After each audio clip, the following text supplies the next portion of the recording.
There we go. Okay, I was waiting for it. I was like, did anybody see the go?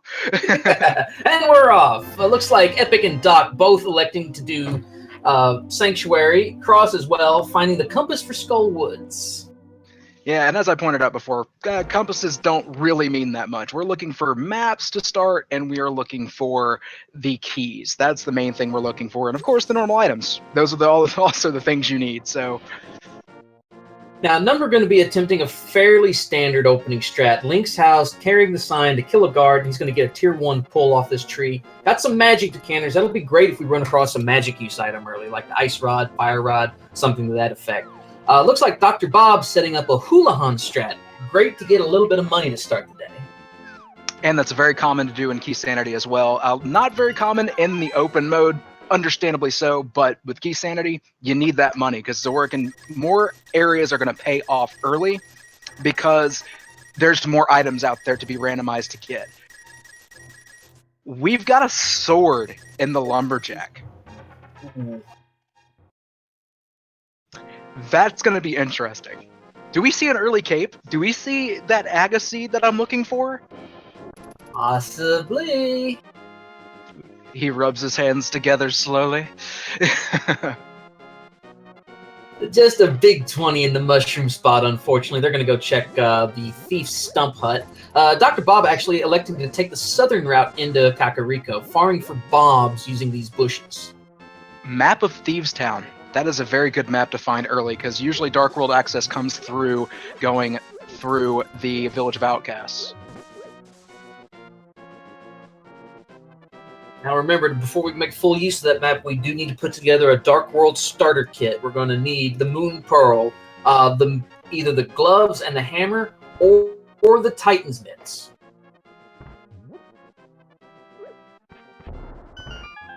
And we are getting Dr. Bob going into that maze. And in Keysanity, again, there's more chances of things being in these locations. So going straight into the maze, very good option to do. Just because you're going to waste probably more time just by checking it and having to go around. And it's a map.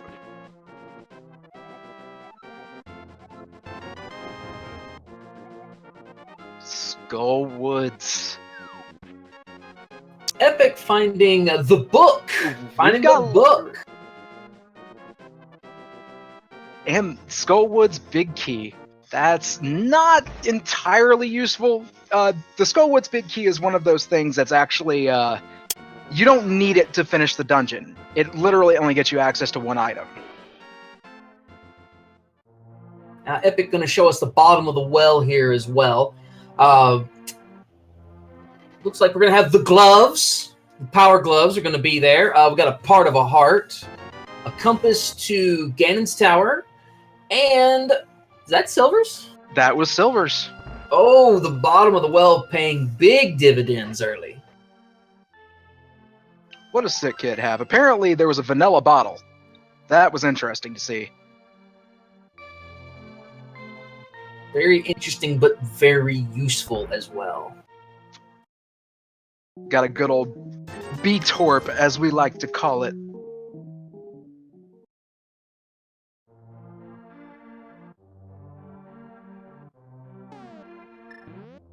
Now remember, even though we saw a little bit of route divergence, a lot of our runners are going to be checking the same locations in what they normally call Sphere Zero. Now Sphere Zero, that's the set of locations that when you first get into the game you can check. It'll include like all of the Kakariko options. You're going to have Sanctuary, you're going to have the Dam, you're going to have the Mini Moldorm Cave. These are all places you can check right off the bat with little to no prerequisite. And was that a big key to Eastern Palace we found in the chicken house? That's a very good question. I did not see that. I think it was, but we will get confirmation on that here shortly.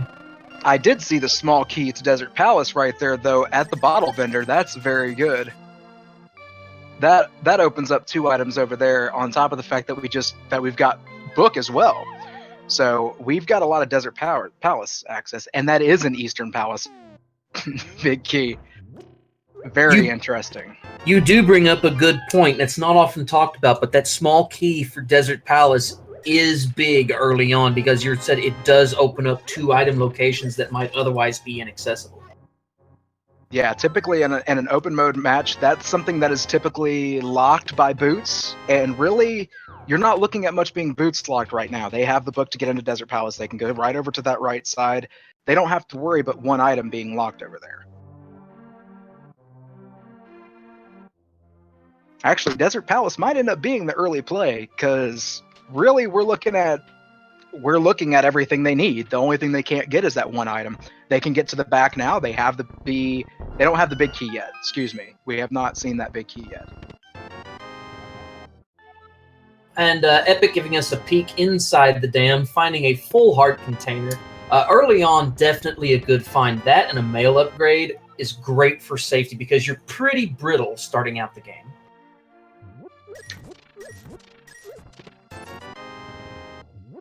That all important one green rupee. That's going to help pay off Zora. Hey, we can order off the dollar menu now. That's great. I do want to point out something about Sphere Zero spots. There is a spot that is very far off to the side. The Ice Rod Cave. A lot of people don't like checking that until they get a couple of items, either boots or flute. So a lot of times that can be one of the trollier spots because people leave that until that moment. And it can have exactly one of those items, boots or flute. So it can really hold you off. Really, it's just a statistics game at that point, even though it's a low percentage. I mean, if it ends up being something like the Moon Pearl or something very important, then yeah, it can come back to bite you. Yeah, I've seen it hold Titan's mitts, and that's been one of the hardest finds that people are like, and why didn't I go check this early? And you can usually tell when a runner's been trolled by that pretty recently because they almost go immediately there pretty quick. Now, it looks like Epic is going to be checking the Uncle locations. We only found a part of a heart and, I believe, 10 arrows when we got there the first time. But still, he doesn't know that. So, again, checking his very base locations to start the game. Interesting enough, nobody has really found a good weapon as of yet. Yeah, there hasn't been a single weapon to find yet. And even then, most of them had to buy their own bombs from the shop. We do have a pedestal check. Oh! We called it! You called it! There's your confirmation right there, Jaxus. That is the access to Swamp Palace. Now we just need it to be a crystal. Oh, when you're good, you're good. Oh, man, I can retire now. You trolly. Oh, man, I can't believe that is it. And he is Dr. Bob is the only one with that knowledge right now because of early pedestal check. Oh, Lord. Dr. Bob writing the script for awesomeness. I'm all right, everybody, pack up, go home. Where do you go from there? Where do you go from there? That's like high peak right there. I am at a loss for words.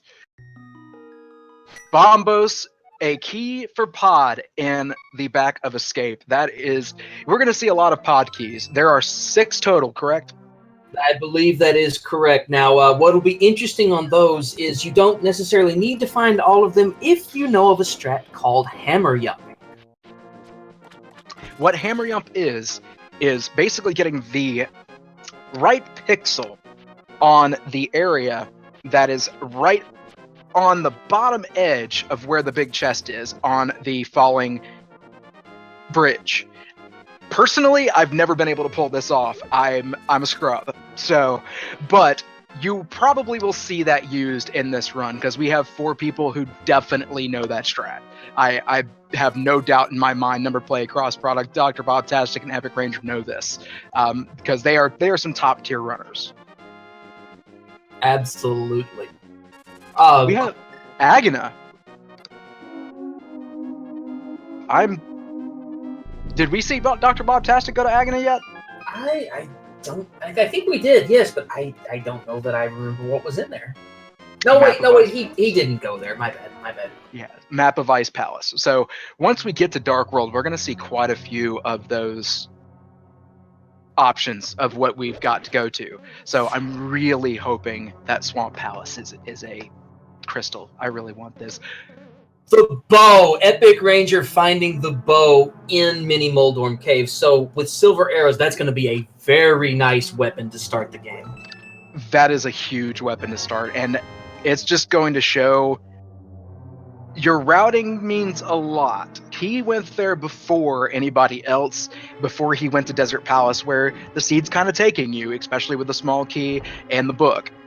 He's going to have a weapon, and if he finds the big key, he can clear that all the way through. Because right now, Dr. Bob is having to clear that right side with bombs. However, stun prize is bombs.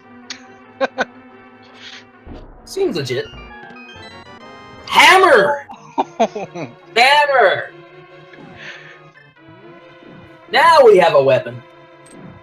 It is a bit of a wonky hitbox, but it is a fine weapon. Does tempered sword damage. And early in the game, that is going to be huge. Did you just see my prediction over there? EpikRainjer just found the Moon Pearl in the Ice Rod Cave. Cue the burn the witch in chat. Do they have a stake big enough to hold both of us? I think they found the perfect combination of commentators here.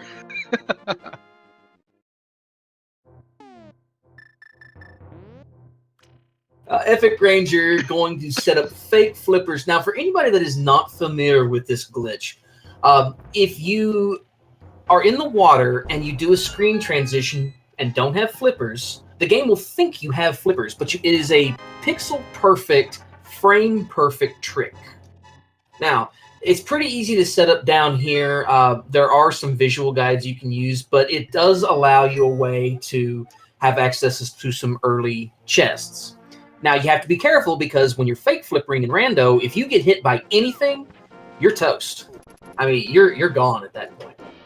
Yes, you will literally die. The game, the version 1.0 Japanese game, allowed this, and at the time it actually soft locked you. It didn't kill you. They programmed it to actually allow you to die so you could restart. Now, one thing I do want to point out about that fake flipper glitch, there is nothing inside the logic to this game that will require you to do the fake flipper. It is going to assume you have flippers in order to get these items. So for instance, Hobo, where we just saw EpikRainjer go, will not have flippers. That is impossible. Absolutely. Logic still applies. Even if you can get there by glitch, logic still applies. Now, Numberplay showing us through Sahasrara that Eastern Palace is actually a green pendant location. That's vanilla. Very interesting. That means more chances for Swamp Palace to be a crystal. That's what we're angling for. But you know what? As long as there's a go mode item in there, it's still a ped required seed. That is also very true. Something that EpikRainjer is also showing us, you actually have the ability with Moon Pearl to do this fake flipper glitch to get into the Waterfall Ferry. You can get in there and you can actually check these chests before you have flipper. Oh! And he also showed us another part of the issue with doing this early. If you get your 4th heart, you will drop back into the water. You have to go back out and come back in.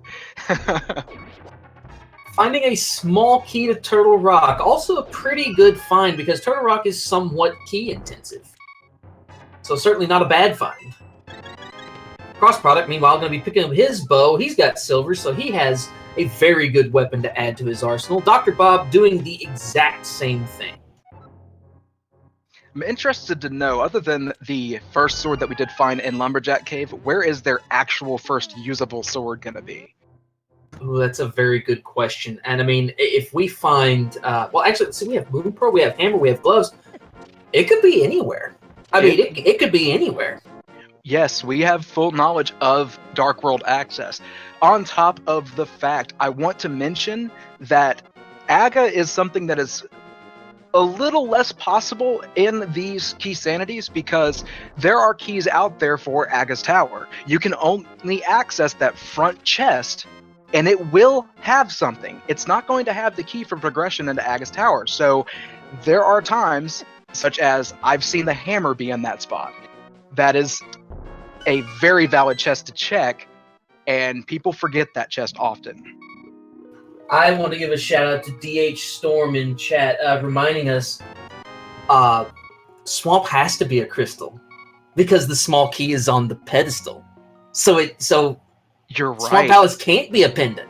Oh God! Shout outs to you, Mr. DH Storm. Thank you so much. I actually pointed that out when you predicted that. How did I even forget that I pointed that out? I think the tape's going to our brains at this point.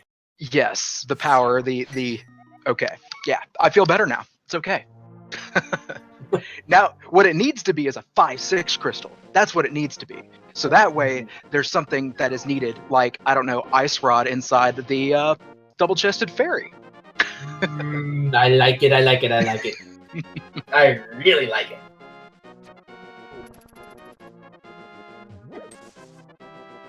Careful, DH. Don't let it go to your head. But thank you, sir.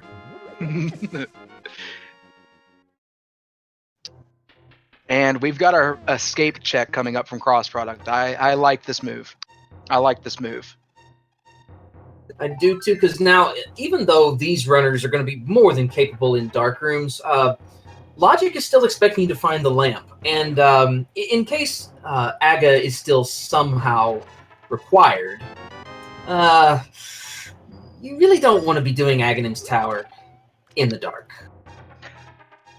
In my opinion, that's one of the harder dark rooms.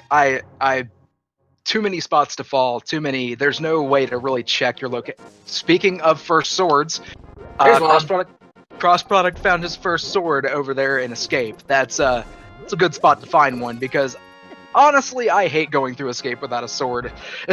I can't stand it. I don't like it. I don't like using hammer strats. Not a fan. I know, because what people don't like about the hammer is the hitbox is very off-center. It's very weird. Now, if you develop a feel for it, you can use it. And like in swordless mode, hammer is your best friend. But, it takes some getting used to. I mean, the sword just has better fluid motion to it. And Cross also showing us the big key to Palace of Darkness. That is a huge, big key to find because that's going to be one of the first places you can get to in the dark world. So the next big key that I think they want to find is probably Thieves Town, because again, the most common place to get into the dark world that fast is right there at Village of Outcasts. Very true. And with the hammer, that allows you to completely check all of it. You can get that big chest in the basement. You don't have to worry about, oh God, I got to leave that behind for later. Oh, careful, Cross. Great death warp setup, but be careful. Yeah, set your death warp up. Don't actually die. Swagnet. How about that? Not bad, though. Not bad to have. Actually, an early bug net is one of my favorite finds because they have a bottle. They can set up a fairy. That's very nice to find. Absolutely. Cross, going to go ahead and check the dark room in Hyrule Castle. Again, feels very confident navigating dark rooms, so I do like this play. Plus, he'll be able to go ahead and route into the back of Escape. And you never know what we'll find in that chest. I mean, that could have something extremely important. Just remember, logically speaking, it is locked by the lamp. As well as we are probably going to see Numberplay go through and finish Eastern Palace. Even though it is locked by the lamp, he knows the dark rooms. He's going to get through. He's going to finish it. He has the bow. He has the big key. There's no reason not to finish this, especially when you're already right there at Sarashalahala, however you want to say his name, and you can check that green pendant.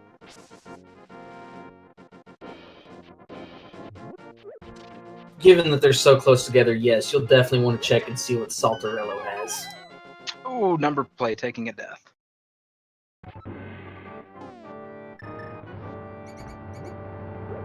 And looks like he's electing to save and quit. Interesting. Just go ahead and prove me wrong. Oh, he doesn't have any arrows. Well, he could have find arrows pretty easily right there in that big chest room, though. So there's about 20 of them or so, as I recall, in that big room. But, I mean, you never know. Maybe he's just going to skip it and come back to it at some point. Maybe just not feeling, that he needs to be there.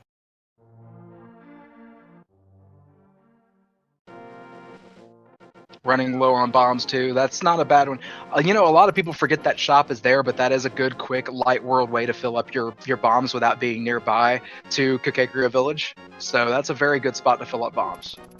Interestingly enough, the logic, I believe, always thinks you're going to have at least 10 bombs on you. So yes, you definitely want to have a nice quick pit stop to take care of all of this.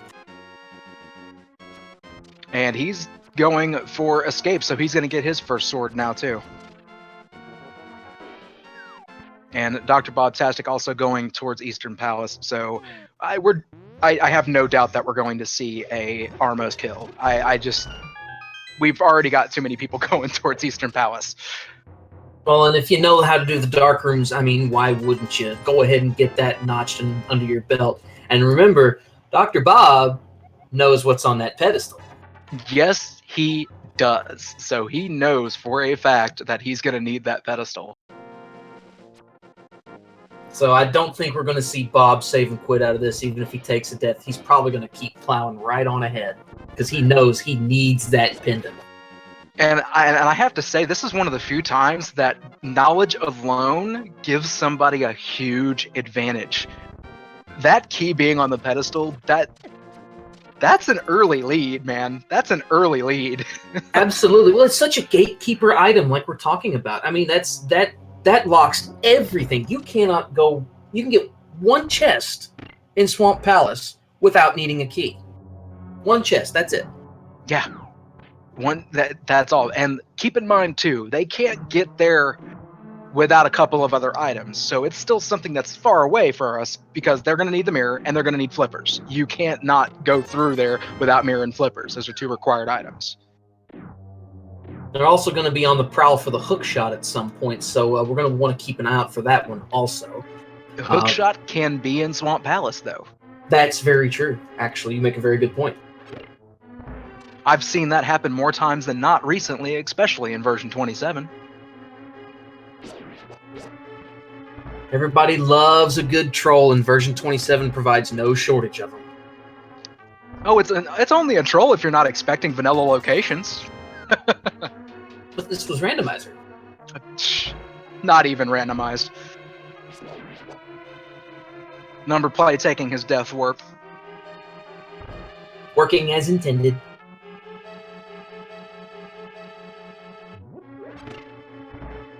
So now this brings up an interesting point. Now, we know that Lumberjack Cave has a sword, so we know we can get to Master Sword, but we got to go through Aga to do it. Do you think we will find another sword and not have to do Aga? Or do you think that Aghanim is going to be the gatekeeper for Ganon?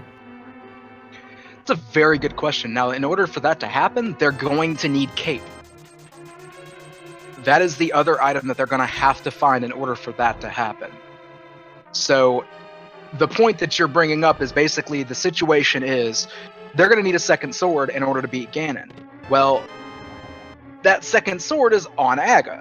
So, I feel like they're going to find a sword. I feel like Aga's not going to be required at this point because they're going to be able to get into Ganon's Tower without having to beat Aga. Ganon's Tower could hold a sword. Now, that's very true. It's one of those things where with Keysanity, we don't even know where Ganon's Tower key is yet. So it could very well be on that second chest inside of Aga's Tower. So... Oh, would it be too much to ask for that? We already got a Ped C. Can we ask for more? Let's ask for more.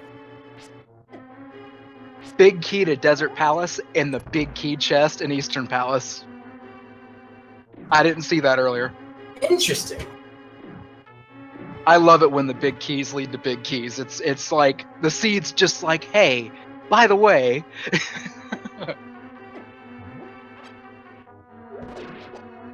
Dr. Bob taking the Oh, there he goes. Okay. Oh, careful, Bob. Careful, Doc. Come on, Bob. Yeah, just clear him out, Bob. You've got the sword. Clear him out. A death here would be pretty costly on time, so I do like taking the smart approach here. Get those anti-fairies to disperse out.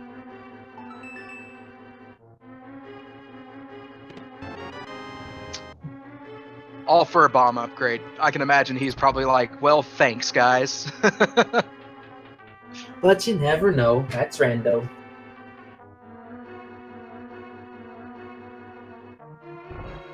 Okay, so we've got a little bit of a sink going up top and a sink down the bottom. Numberplay and EpikRainjer both going towards Desert Palace, and we've got... I like this play from Dr. Bob. I do indeed. I mean, now he's got full hearts. He's got a safety fairy. That dark room not going to be nearly so daunting now. Crossproduct trying to do the same thing, and I think he missed what he was missing that catch. Not a big deal though. But that's interesting that they both did the same thing, going to grab those fairies. Dr. Bob trying to feel out this room by having some carefully placed arrow shots. There's that Igor. I said, there's that Igor. There it is. Boom. That is the easiest way to set up this room. You just take arrows, start firing them. When you see one land early, you just step forward, wait for him to open his eye, and let him go. There you go.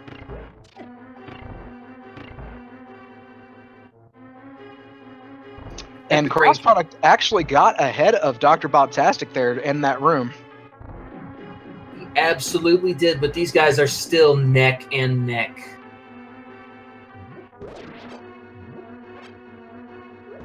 And more sync from Number and Epic. They both went back to Sanctuary. I wonder where they go from here.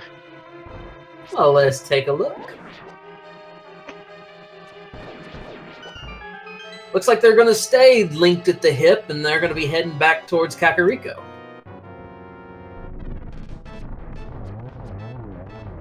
Interesting thought for you. Are they going to Dark World? Well, can they go to Dark World? Do they have the hammer? That's a good question. Did they? The hammer was in... It was in Desert. So, they've been to Desert, right? No, they both just picked up their Desert key to get the hammer. Ooh, yes. So no, they can't be going to the Dark World. Not yet, at least. And Sada Hada Bing Bing has a heart container. I mean, we appreciate the love, but why couldn't you have had a hook shot or something? I missed something. Numberplay has a cane. Where did he find that cane? I saw somebody say the epic cane meme in chat. Where was that? Chad, help a couple of old farts out. Was that Desert Palace big chest? Are we sleeping? I think the hype must still be on our brains or something. We gotta have to. Dr. Bob needs to write us another script. I need some medication, and I think the only prescription is more cowbell. More pedestal. Get us that, Doc. Get us to that pedestal pull. Yeah, more pedestal. Excuse me. I didn't mean to go back that far to SNL times. Sorry, guys. We won't hold that against you too much. Oh, too much. I wouldn't expect anything different. So, we've got DoctorBobtastic going to the Dark World right now. That's where he's headed. So, we've got our first Dark World access right now. Or not access, but actual dive. So... And I do like this, because, again, lots of places to check. Lots of unexplored territory here. And the other thing that I was going to ask, crossproduct already doing, the first person to sequence break and go to Death Mountain. Only finding some love for his troubles, but, you know, a little love can go a long way. Also, don't forget, now he can save and quit and be right on Death Mountain. That is another reason why I like that play. I absolutely love getting that guy out of the way. If I get an early lamp, I'll do it. I will go ahead and get that out of the way because it's not that hard to do. It's not that slow. It's actually pretty quick. What is not much inside of Spectacle Rock? I didn't catch what was on top. Arrows. Just a quiver upgrade. He's going to grab that 300, though. I don't blame him. Zora money. That's very true, and it'd be something he just won't have to worry about later. Now, Dr. Bob going to go ahead and dive into Thieves Town. Only 6 heart containers, but it's still not that bad to get these first 4 out of the way. Turtle Rock map. That is a very good one to have. It'll let you know if you have to go into a pretty... Turtle Rock is my bane. I hate Turtle Rock, but, you know, a lot of people don't mind it. These 4 guys, they don't care. Dr. Bob finding the Thieves' Hoard as his second item, so he's going to be doing good on money as well. Now, remind me, did they already find that Thieves Town Big Key? I don't think they have. I think we've only found Eastern Palace, and we have found Desert Palace inside of Eastern Palace. But Then we have Skullwoods and Pod are the only 2 others I've got marked down on my notepad. And Hype Cave only showing us some blue mail. Not too much else in Hype Cave. There was a small key in there. And really the biggest small key that we look for, like we said, Swamp. Other small keys all over the place. Some don't even require small keys.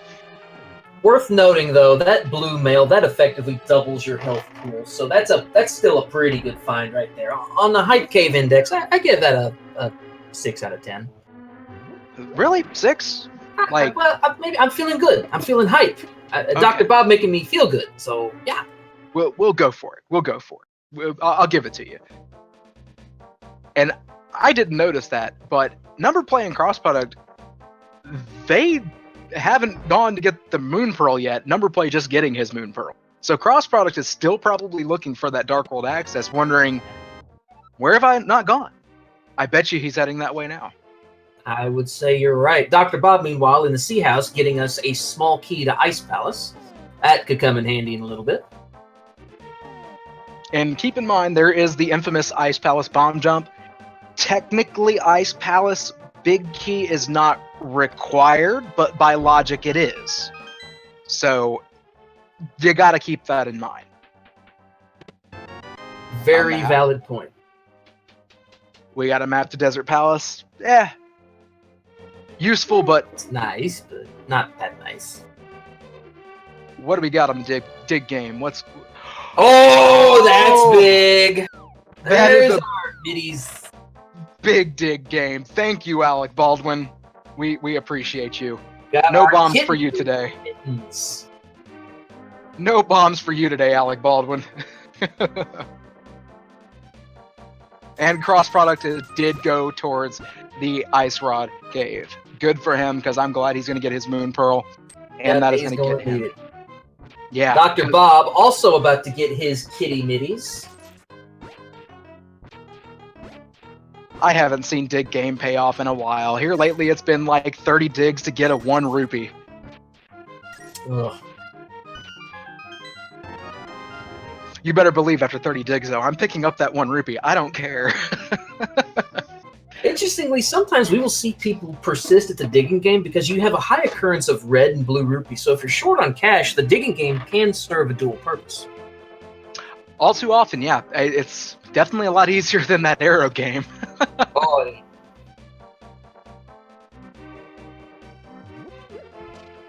Crossproduct doing his fake flipper. Dr. Bob found a friend. Good old Jeremiah. He was a bullfrog, I heard. Now, what other...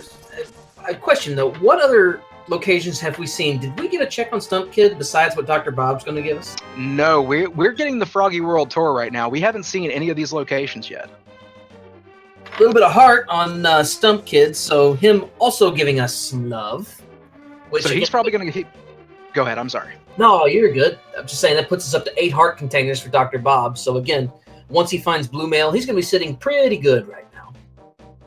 We are getting our first check on Zora right now. Crossproduct is actually getting that. And I was going to say Dr. Bob is going to be probably hitting Hype Cave after he gets these bombs real quick. Or no, actually he just checked the 5 and 6 crystals. That's what he just did. Tower of Hera. And you're right, we don't see this too often, but that is a very good piece of intel to get. Cross finding a Misery Mire small key on the Kingfish. That can help, but it's possible they could go mode Misery Mire in this.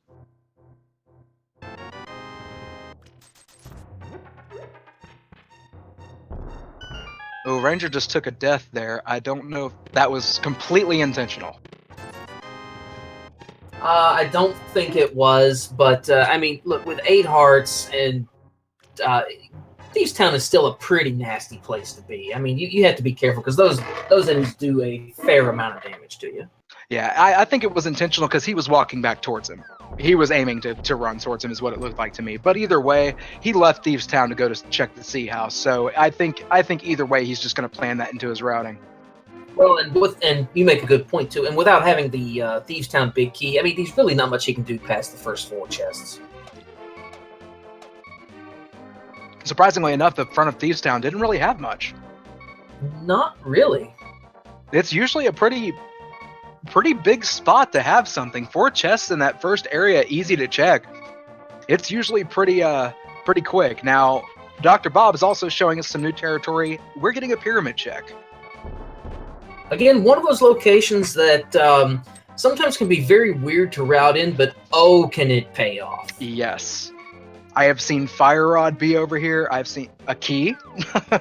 Okay. Could be a big key.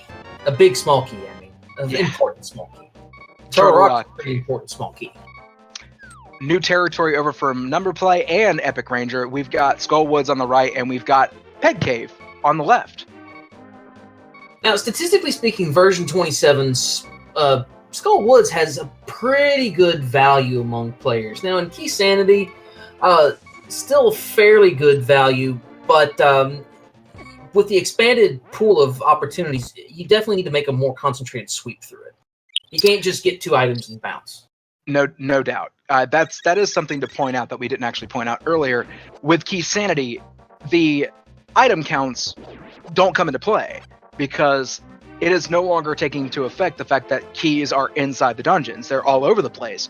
So you're going to literally have item-dense locations where places like Swamp are still huge. There's just not as huge of a play, for instance, of what's another place that I'm thinking of? Actually, Skull Woods has more chests, just 2 items than open. I'll stop talking. That was a flute. Oh, we have us a duck call. That was the flute. That is insane. I love it.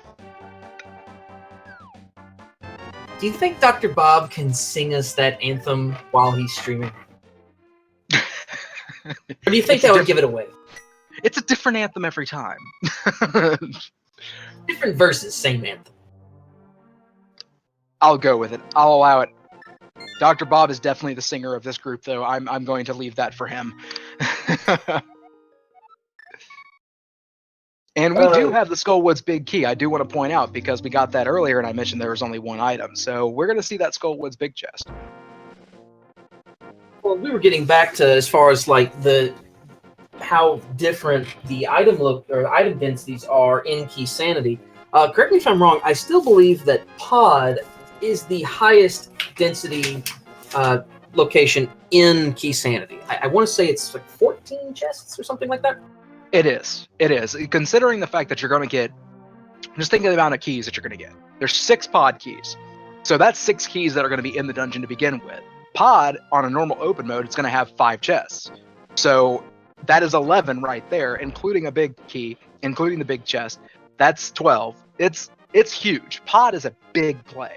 If you have keys to get into Pod and you have the progression items like Hammer, I don't know what we already have, and Bow and Arrow, like I don't know what we already have, Pod's a huge play. Well, if you know how to do the dark rooms, who needs a lantern anyway? Exactly. And the dark rooms in Pod are a little bit harder. The dark rooms, but they're later in the actual dungeon. The 2 dark rooms, there's more than that, but the major dark rooms, I guess you have the maze. That one's a little bit harder to do, but you can kind of get a feel of that because you can definitely use your sword to get around. And then the other dark maze is not very hard at all. It's just a big U shape. So really not that hard. I do like, just to point out something here, I love EpikRainjer's use of the boomerang on these Gibdos because it's one weapon that will stun them and make them easier to manage because a Gibdo hug does 2 hearts of damage when you're wearing green mail. Now, he's got blue mail, so not as big of an issue, but still. I love using the boomerang to neutralize the Gibdos. I completely agree because that's something that most people probably forget because they expect the hookshot to do the same thing. Hookshot does nothing to the Gyptos.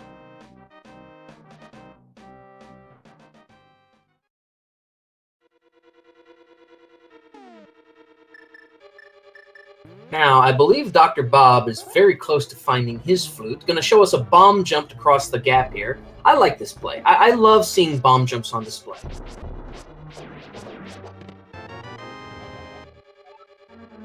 Again, compasses, they don't really do much. I think we've briefly talked about it, but compasses are... Oh, and there's his duck call.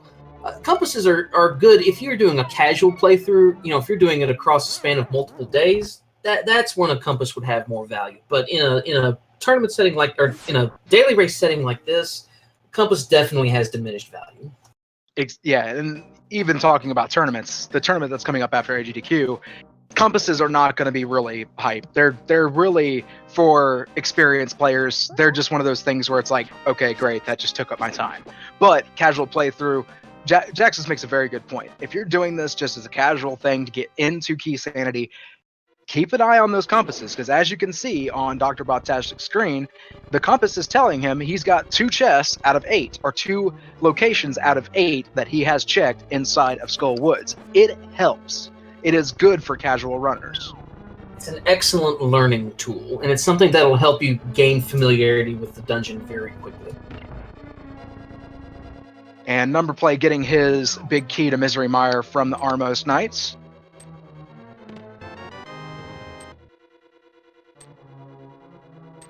That is actually a big key that I missed earlier, so I'll have to mark that one down. Oh yeah, I saw DoctorBobtastic get it, so he snagged it, and that's something he's going to be able to go after, mind you. EpikRainjer did not kill the Armos Knights; he backed out, and that's mainly because DoctorBobtastic knows that we need to get those 3 pendants. So Dr. Bob is in the know. And yes, Revolving Ocelot, we know what is on Ped. Pedestal is the Swamp Small Key. I just want to point out I called that. Makes me so happy when I get something right.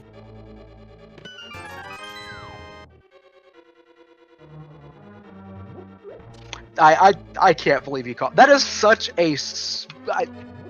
I just want to point out, chat, statistically, that is 1 item, okay? That is 1 item that opens up an entire dungeon that requires it to be a crystal that he called at the beginning of this, before they even hit start. So, yeah, thank you, Jaxus, for this amazing hype. We thank you. All I say is, if you're gonna burn me, make it quick. Yeah, right.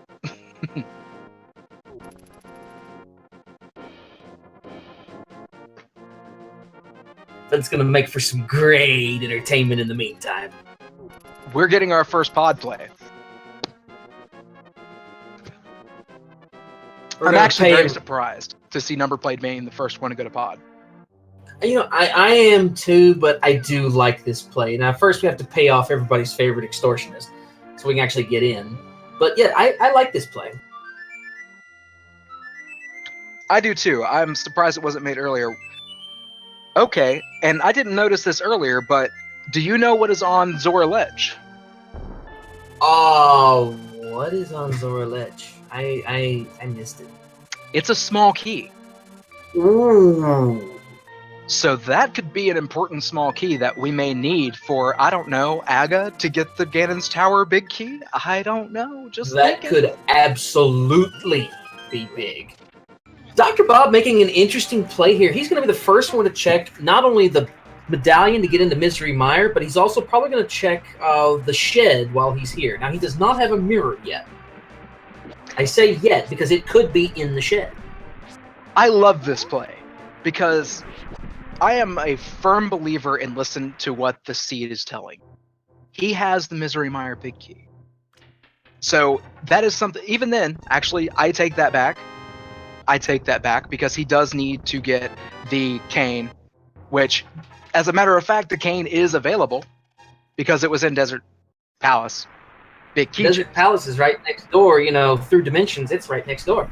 Yeah, So that is something like it's like the seed is telling you to go there. Dr. Bob doesn't know that, but the seed's telling you to go there. Absolutely. Now, what medallion was required? Because I missed that. It was such a quick check, I couldn't see it. I think it was Quake. I think it was Quack medallion. That's what chat's saying. Saying quack. Yep, on the restream, it's the bacon coin. Dr. Bob's gonna be hitting up the old man. Gonna be taking his love today. Who's the first to dip into Ice Palace? Because we have Bombos. We have Ice Palace access. Boy, that's a really good question.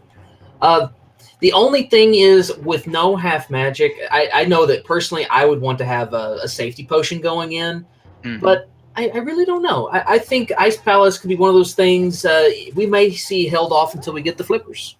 I feel like Ice Palace may be a good early dive, even with fake flippers, because Dr. Bob knows something the other three don't. Oh, bro. Was that a hook shot? In pod?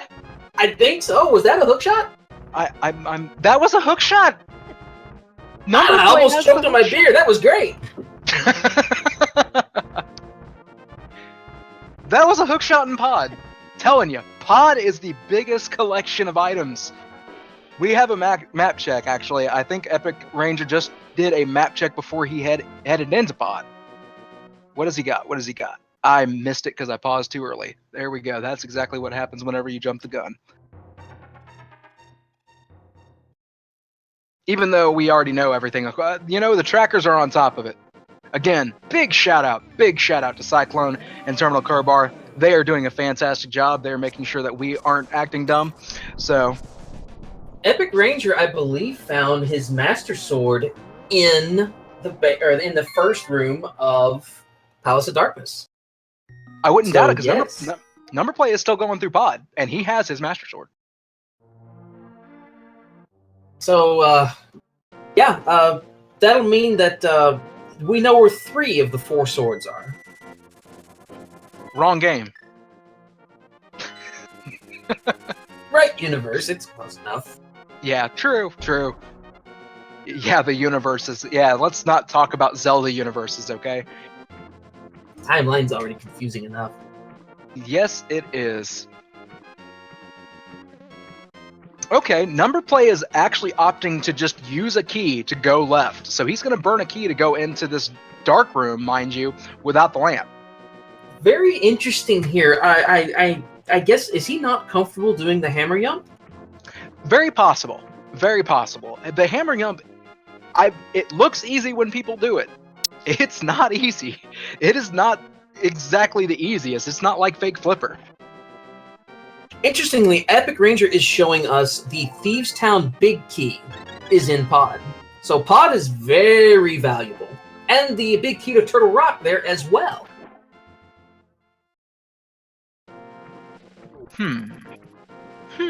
He says. And Dr. Bob is doing his fake flipper, and as you see, he did the reverse fake flipper too from Hobo, which is not too hard to do. It's really one of the easier tricks to do and one of the easier sequence breaks to pull off. It's one of those, once you know the guidelines and know where to go to set it up, it's not too bad to do. And crossproduct is giving old Jeremiah his quick world tour, and honestly, I did not see what Dr. Bob got from Jeremiah earlier.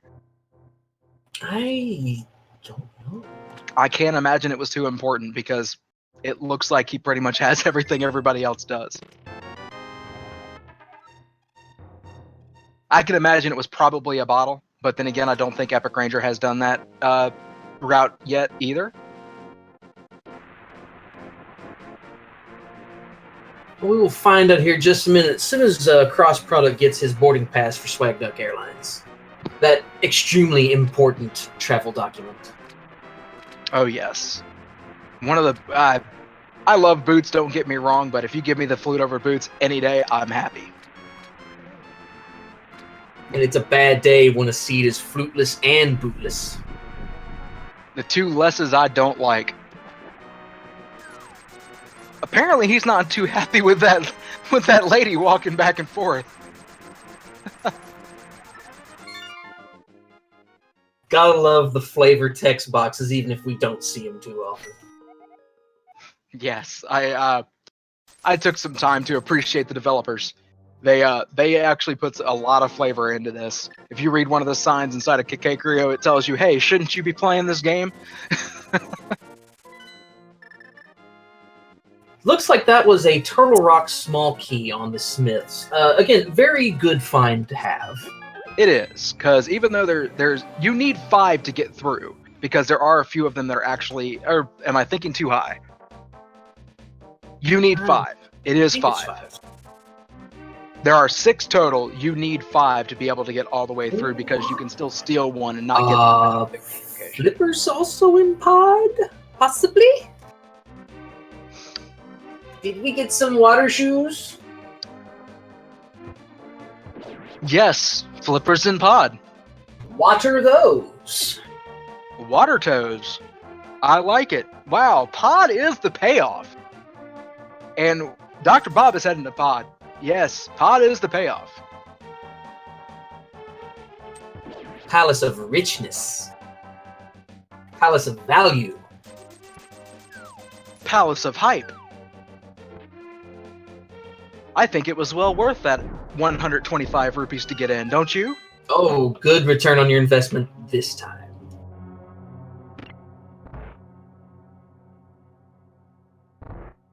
Still, interestingly enough, though, Numberplay is the only one with the big red cane.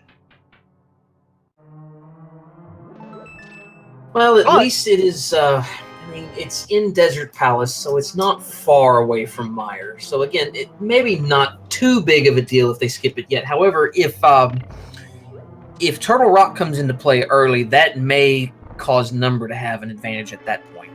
That is very true, but still, DoctorBobtastic is the only one that has checked pedestal. I knew we were going to have a great match when I saw these 4. This is a great one. And like I said, we wanted to go out with a bang. Here you go. Happy rando, ladies and gentlemen. Absolutely. I love every moment of this. This is fantastic. What better way to lead into AGDQ? What better way? Now, doubling back to Thieves Town, Epic is going to go ahead give us a tour of the back half of Thieves Town, and I don't think we've seen this far in yet. I don't think anybody went past the first 4 chests. Not at all. We have some new intel coming. That big key was in pod, so no, we have not seen this yet.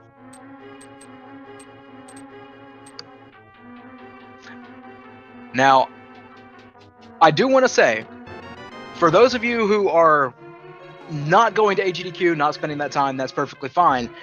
Just because Speed Gaming is not doing the restreams doesn't mean that there aren't runs. You can definitely go to, I believe it is speedrunslive.com, and you can see how to be able to sign up to races. People will be running races. You can always get your rando fix in there as well while you're waiting for Saturday to come up. And I always plug this when I'm on commentary, but guys, the whole reason that these daily races are going on, it's a community building event. You know, if you watch this and you think, you know what, that looks like fun, I'd like to try that. That's the whole reason we're doing them in the first place. This is your chance to get in, dive into rando, meet some cool people while you do it, have some fun, expand your horizons a little bit. You know, we might feature you on one of these restreams. So absolutely, if this looks like something you want to do, by all means, get in and do it. I've had a blast doing it. Everybody I've ever talked to has had an absolute ball doing this. It is by far one of the greatest communities I've ever been a part of. I can say that hands down.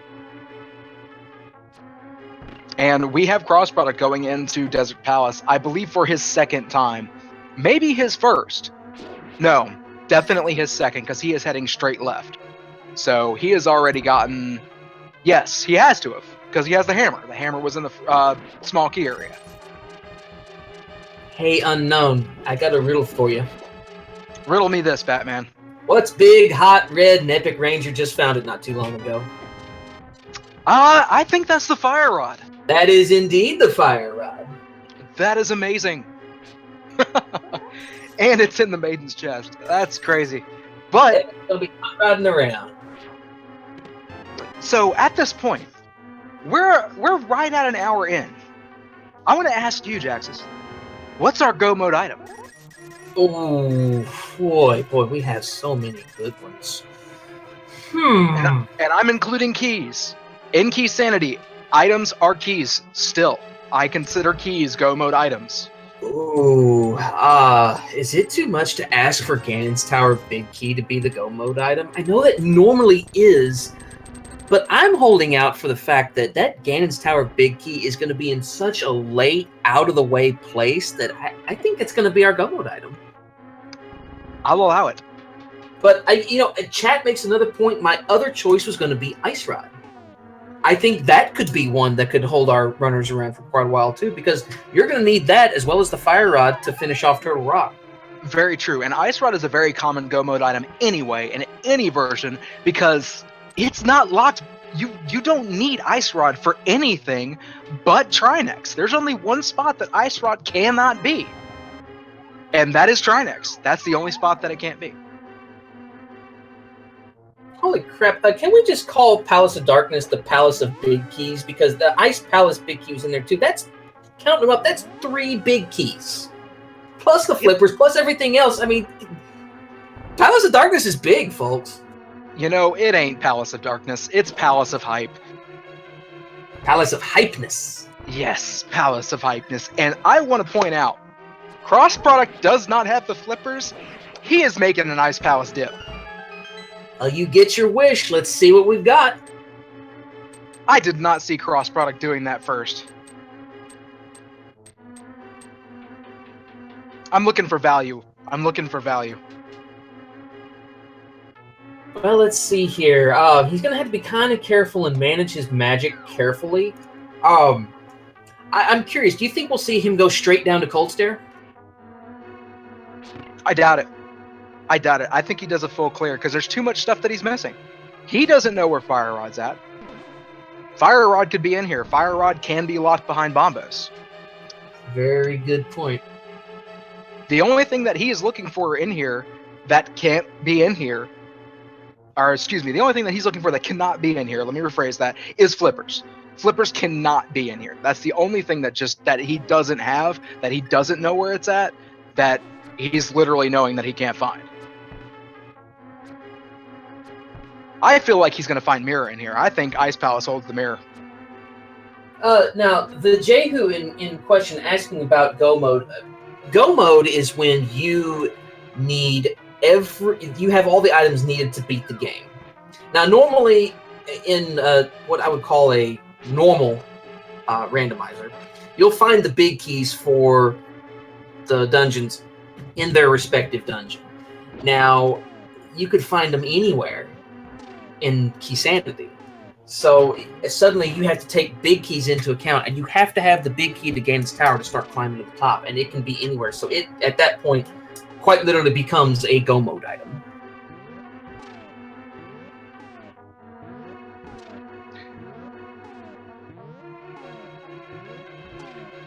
Yeah, so yeah, I think what his actual thing, and we just saw a hammer yum from DoctorBobtastic. I love it. Okay.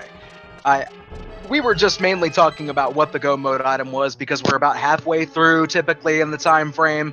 Just one of those interesting things to bring up. And I missed what was on Mothula. I don't think it was anything too important. But, of course... Just an Eastern Palace burrito. We're going to go check that other chest in Skull Woods and see what's going on there. No, he can't. I was about to say, does he check the pedestal here and get that knowledge? But he can't. He doesn't have the mirror unless it's here. Oh, I hope for his sake the mirror is here.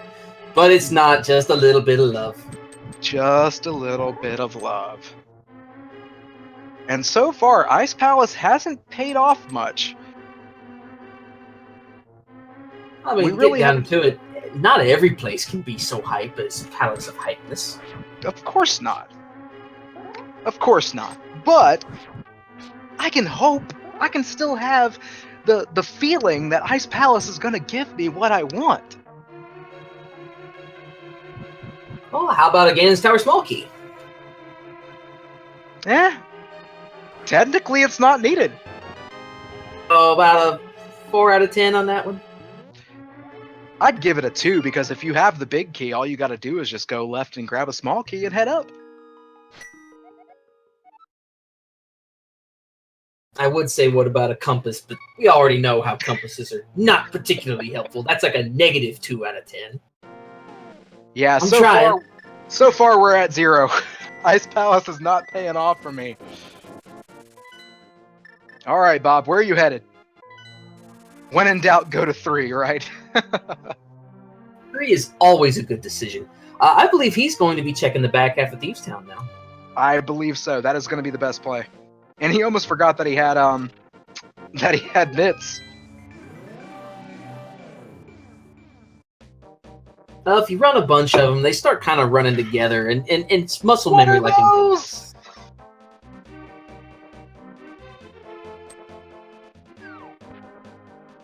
I think you missed what was in Ice Palace. It's boots. So you did get your wish, is what you're saying. I'm happy. Boots are fine. That means he's got some sonic power. I'm okay with that. Well, I mean, it is a speed run. It is a race. Gotta go fast, right? Absolutely. I'm okay with that. Hey, I know I said I like Flute more than Boots, but if you give me both Flute and Boots, I'm not complaining. Fluties and booties, it's Ryder Rooney's. No comment. None needed. Now I just need a mirror. Come on, crossproduct. Give me a mirror. Not quite a mirror.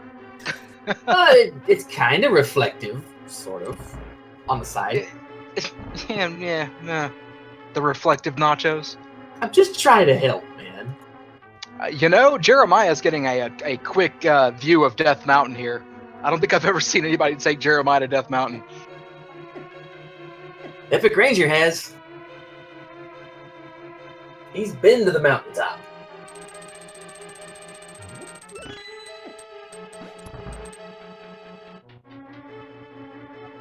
I like that. That's actually very smart. He used that key to go grab the extra mana over there on the right-hand side. You don't see that very often because there's only 2 small mana pots in the bottom area where Cold Stare's at.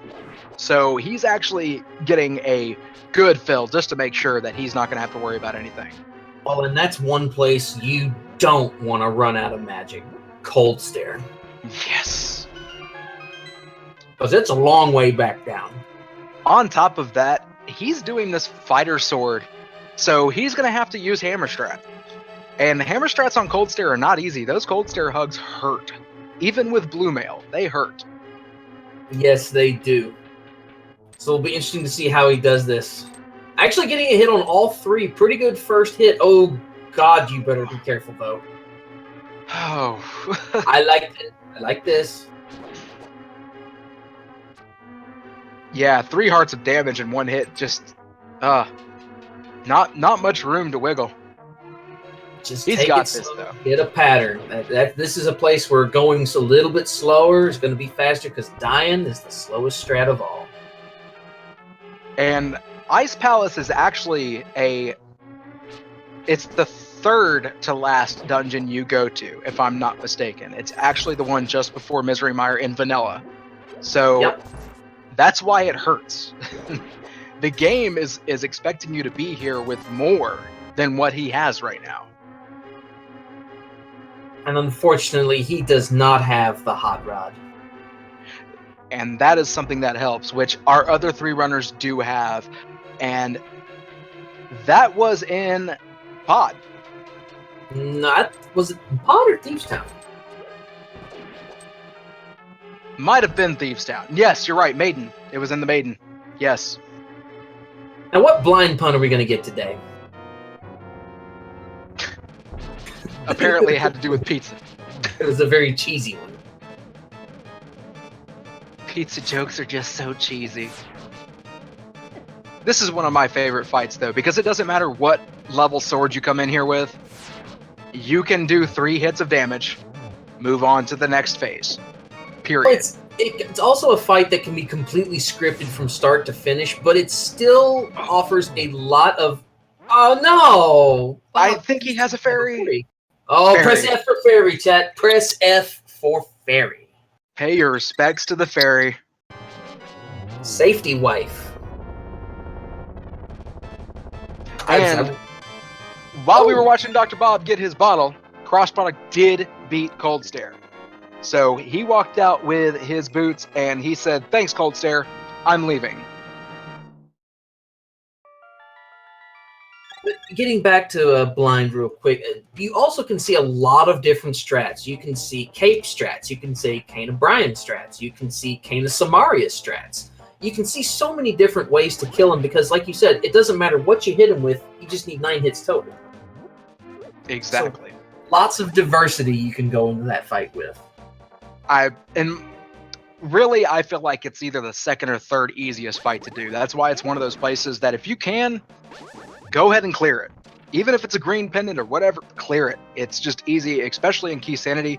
They're going to have an item. So...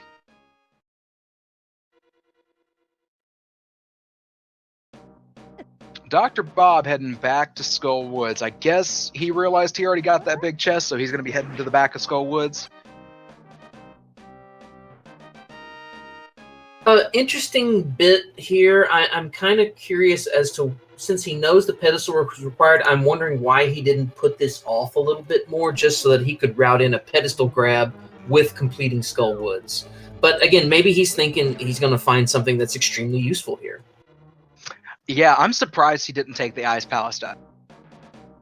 He has flippers. I'm surprised he didn't do that.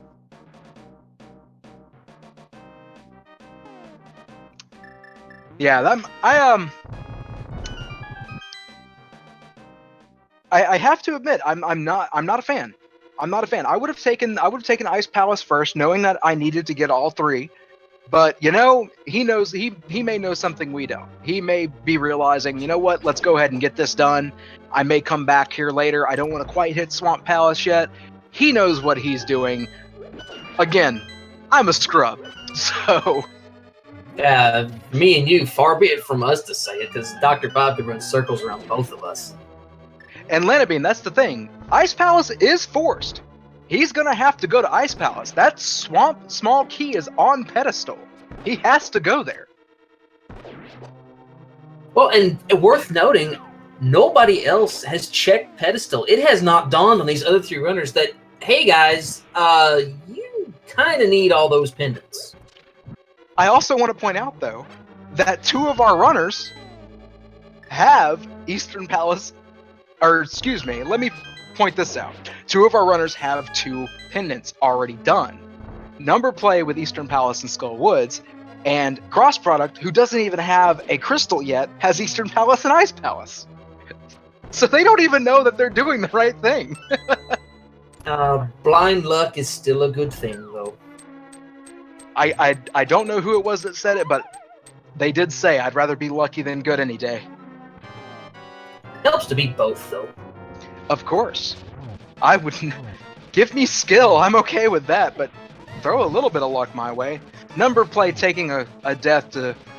I think it was Mothula there. No, where was he at, actually? And He was about halfway through, it looked like. It looked like an intentional death to me, but, I mean, who knows? And I mean, if he would have actually gone all the way... Well, no, he already has. So he's already gone through Skull Woods. Yeah, it must have been an intentional death. Dr. Bob gonna have to be very careful here. There we go. Heart and a half Clutch. left. Gets the job done on Mothula. Clutch, clutch, clutch. I love it. One of my least favorite bosses, and I always love it when somebody gives that moth the business.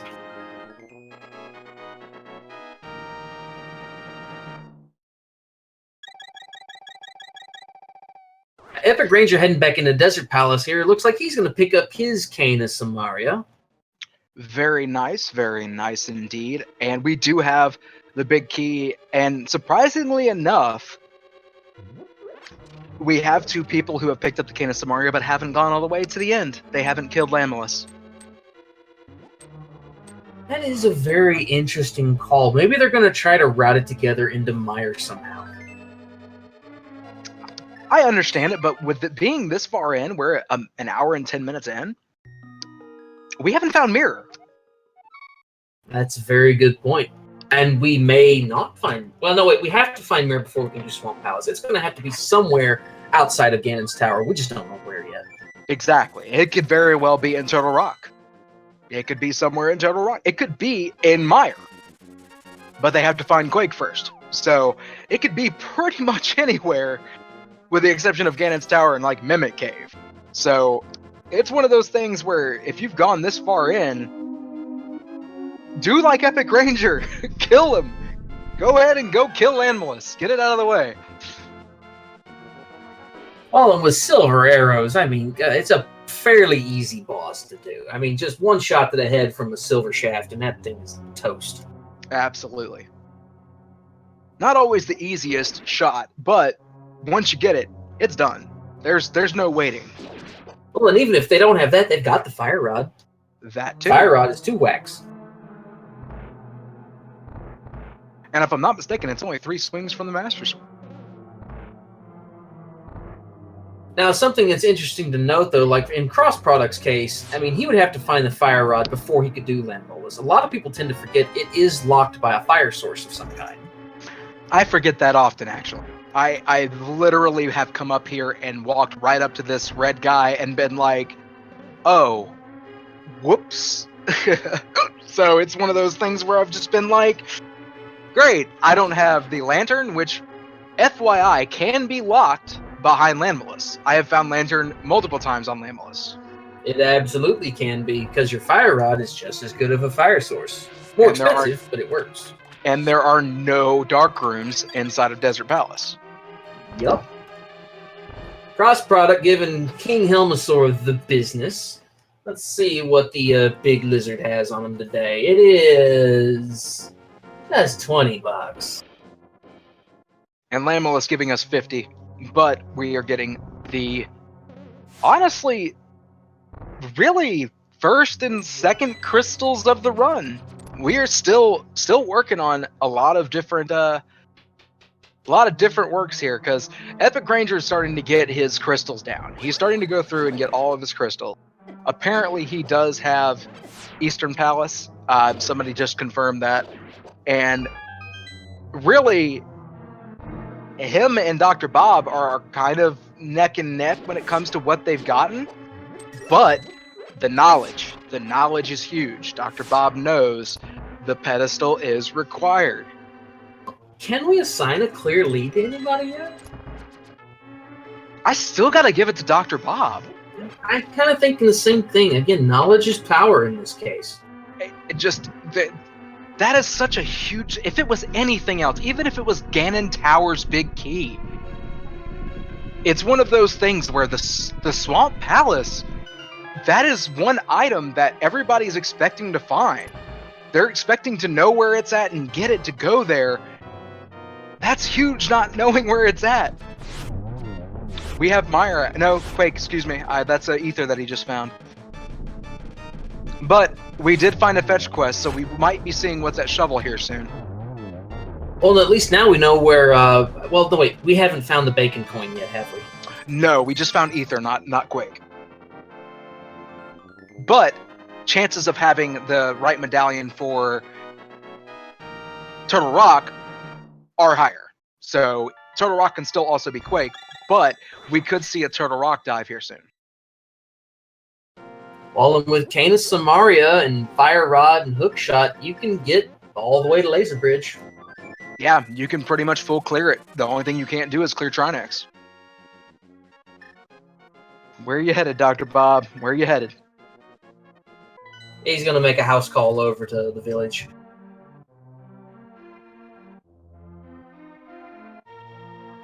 Crossproduct getting his flippy floppies.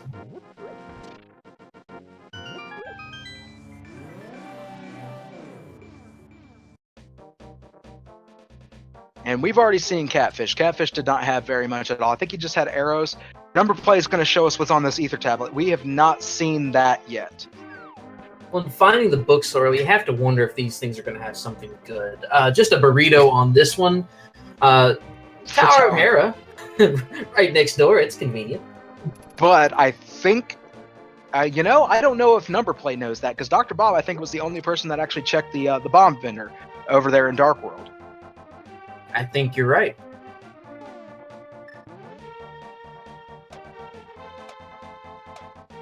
Yeah, I wouldn't take those bombs either when I had 14. I think I would just be like, nah, I'm good.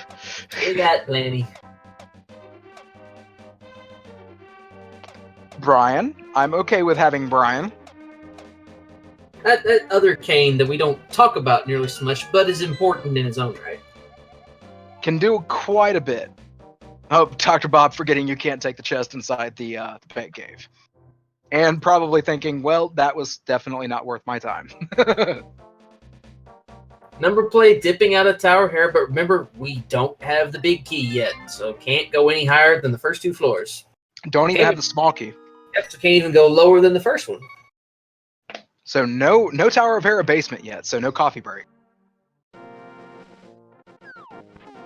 Oh, Ranger! Do you see where he's going? Is he making the Aga play? I think he's making that first chest in Aga play that people forget. I don't know how I feel about this. I kind of like it, but I don't know. Numberplay playing half magic. I like it. Okay, all right. Half magic's one of those quality of life items. It's not really needed for the game, but oh, it makes things so much easier. It is insanely useful. I mean, I'm a big fan of half magic because when it comes to killing certain enemies, just it's worth it. And we got DoctorBobtastic going to get that third and final. No, sorry, prove me wrong some more. He's gonna make a trip to see the kingfish first, and then he's going to. Actually, wait, has he seen the kingfish yet? I don't think he has seen Kingfish yet. But he's going to be the first one to get that key that's on the ledge. One that could be big, too. It could be. It could be one of many different keys. I mean, there's plenty of keys out there. Actually, it could be the Hera basement key. You're absolutely right, it could be. Numberplay finding a green goo bottle in Super Bunny Cave. Safety that's nice to have. We have knowledge of where every single bottle is at now. Crossproduct also coming down to get his key, the unknown key. Not unknown any longer. It is a Ganon's Tower small key. Boy, that's almost disappointing. Well, shucks. Come on, Dr. Bob. Go to Ice Palace. I'm a little surprised that he didn't opt to go back out and take the whirlpool into Ice Palace. He knows he's got to go there. I bet you he's waiting on the mirror. I can't blame him, because what good does the key do you if you don't have the mirror? That's true. Also, have we seen a check on Lake Hylia Island yet? Yes, it is nothing of consequence, if I remember. Was it just a pie plate, nacho plate? I think it was actually a map, if I'm not mistaken. Yeah, so nothing much, just a burrito. Which honestly, when you know it's there, you can kind of deduct what you need. So we have a Tower of Hera key in the Hookshot Cave. So not much else in there, but we do know that there is a Tower of Hera key, so they can actually check that basement. Numberplay going to give us a Spike Cave check. I kind of like this. I like it. I like it a lot. I mean, why not? You're here. You got the safeties you need. I mean, why not? It's right there. It's in logic. Be huge. And EpikRainjer is going to give us another Fed check. I bet you he's going to be happy. Oh, you know his stock went up. Yeah. Those are slashes of love, not rage. He's so happy. I would just be so joyous to find out that after all this time I could have taken care of Ice Palace, which he's heading to right now. Not wasting any time. He's like, yep, I'm out. I'm going there. I get the point, game. Thank you. Hold on. Wait, Mirror at Spike Cave? Did I see that right? Wait, huh? I think Mirror was at Spike Cave. Well, we'll find out from Dr. Bob. Show us the way, Dr. Bob. Oh! Do you have a fairy? He's got a fairy. He's got a fairy. He's got a fairy, right? There, he's a fairy. Stop doing that to me, Bob. Stop. Press F for fairy. Press DRF for Dr. Fairy.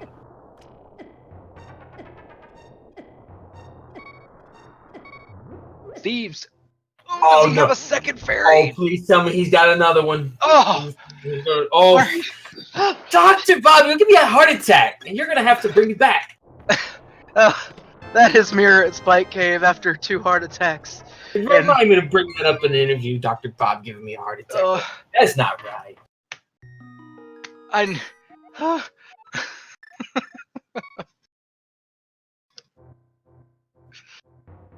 Oh, dang it, Bob.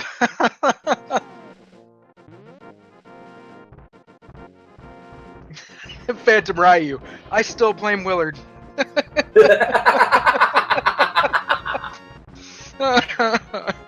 Oh, it's really funny. Oh, man. So, here we stand. As far as no mode goes, we know where Hookshot's at, or we have seen somebody get Hookshot. We have Fire Rod. We have, really, Ice Rod is missing, and Ganon's Tower Key is missing. There are a few other keys that are missing here and there, but... I'm calling Ice Rod in Swamp Palace. I'm just going to go right out there and say it.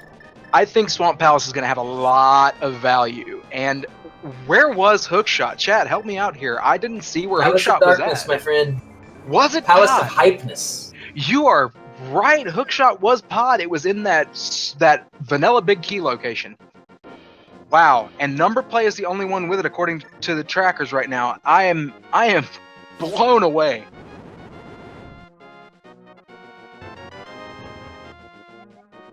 And that is correct. No one has found Quake yet for Mire access, and we do not know what is required for Turtle Rock yet. Quack may not be required, but Quack may be required.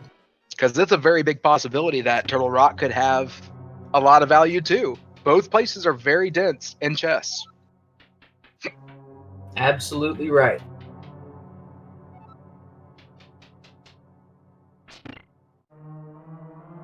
It's Checkerboard Cave having less than stellar rewards. Yeah, Checkerboard is one location out of many. It's one of those ones that typically doesn't... It can have that one item. Not too often does it actually have the item. Still, though, fairly easy place to check when you got the mirror. I mean, why not? Especially when you have the mirror. But all too often, it does happen where people go to the location, they go to Mire because they have the flute, they have the mitts, they're not able to check that location, and it can bite them. EpikRainjer getting his cleats, his sprinty shoes. Tries the bomb jump across the gap, can't quite make it though. That is one of the harder bomb jumps in the game.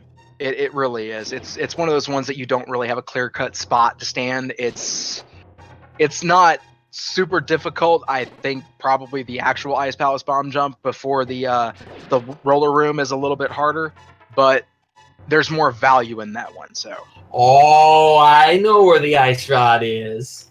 So do I. Oh yeah, Cave 45, ladies and gents. Named so because Ian, what's his face, used to, when he did maps, this was always the 45th location, the way he mapped everything out. So Cave 45 just kind of stuck at that point. Well, I think Zealous likes to call it South of Grove Cave. Yes, that's. I think that's the one I've always known it as, is South of Grove. we're gonna get a shovel check here too from Numberplay. What is that shovel? Is it Quake? I think it's Is it Quake. gonna be Quack? Could it be Quack? It's It is Quack! Quack! It's Quack! Burn the witches! I called it! We're calling it! I think the commentators are on fire today, folks. Oh god, they're getting the pitchforks. We probably are gonna be on fire here in a minute. Literally. I swear I didn't look at the spoilers. Don't blame me. Blame Willard. It's always Willard's fault. Of course it is. Now, let's see. Is number in go mode? Well, from what we can see on his item list, he's in go mode that way, but he's missing Ganon's Tower Key, so he's not quite in go mode. Yes, he's missing Ganon's Tower Key, and that's huge. But he doesn't know. He doesn't know that he has to get the pedestal. He's looking for that small key right now. Now, interesting to note, when we find the Ganon's Tower big key, we will be in no mode. Yes, We know where all the stuff is. All the shinies. So Ganon, and this is so rare, mind you, in Keysanity that Ganon's Tower Key is actually no mode. That's very rare. Have we seen? No, we have not. This is the first check to the cave behind. Cave behind grave. It's kind of what I call it. Turtle Rock is the splody coin. Dr. Bob gonna take us into some new territory here. I like it. We got 2 new territories going, top left, bottom right. And top left is nope. Top left not so hype, but bottom right. Oh, bottom right is definitely right. Dr. Bob, why you gotta do that? He's like, I've got a couple chests to check first, guys. I'll be back. Damn it, Doc. Giving us heart attacks with fairies and telling us, sorry, I'm gonna go check Super Bunny Cave first. Oh, I can't wait for that interview. I can't either. It's like, why you doing that, Bob? What you doing that for, Doc? Oh, but God, to say this again, what a treat. Just before AGDQ, what a treat to have this race. I mean, this has been a fun one so far. I also have to point out, crossproduct doesn't know that the pedestal is required, and he's about to get the 3rd and final pendant. And he hasn't got the mirror, he doesn't know. He doesn't know. Oh, man. Oh, and he routed it perfectly to, if he had the mirror, he could have done it. Oh, oh my lord.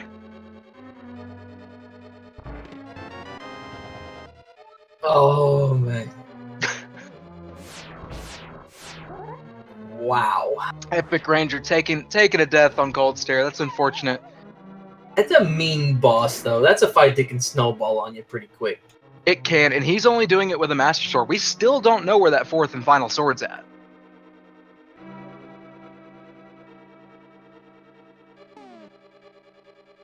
Oh, no hook shot. Dr. Bob gonna have to take the scenic route.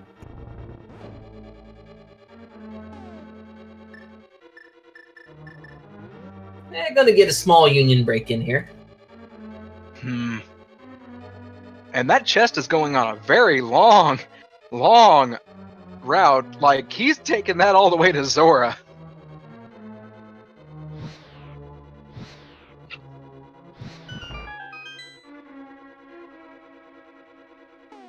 Okay, Dr. Bob gonna show us the Cane strat here. Interestingly enough, he's still putting off that Ice Palace run. There's our cape, though, and the big red shield. Yeah, we got Fire Shield and Cape, which honestly, at this point, they're not really that useful. We still don't have a good name for that red shield, though. We need to figure something out. Frisbee Shield. I don't know. I I'm just kind trying. of see it. He's Chat. pulling the pedestal. Oh my God, he's gonna do it! He's gonna do it! He's doing it! Oh, he's gonna be so happy! Pedestal. Oh man, God! What? What in the world? Okay, we broke cross product, guys. Oh He man! doesn't know what to do with himself. Oh man, that is hilarious. Wow! Okay, so we need to write down question for cross product. Were you mad or were you happy? Like, I mean, wow! Now that changes the landscape a little bit. I mean, that changes quite a few things because Dr. Bob knows and cross product has. I mean, that's my. What an intuition! That massive props to cross product. What an intuition to think, I already have all three, why not? And goes and pulls and finds the swamp small key with no knowledge, not even, just straight blind pulling. That's huge. I mean, because like you said, statistically speaking, that's such a long ball play. I mean, I definitely agree with him doing it because you're there, why not? But oh man, you know he has got to be on cloud 9 right now. Because to him, just centering in on the bottom left right now, look at his tracker. No ice rod, no hook shot, no quake medallion, no mirror. He was thinking, statistically, I need to pull this. And then he finds the swamp small key and is like, I'll take it. Oh, we got some good interview fodder for later, that's for sure. And I still want to point out that as far as go mode for items go, Dr. Bob just needs the hook shot. Numberplay is in go mode. Now, almost go mode. Almost. Still no Ganon's Tower big key. But, I mean, as far as, like, traditionally speaking, yes. Yeah, traditional items. Numberplay is in go mode. That is what I'm saying. Traditional items. He still needs the Ganon Tower's key, which we don't even know where it's at.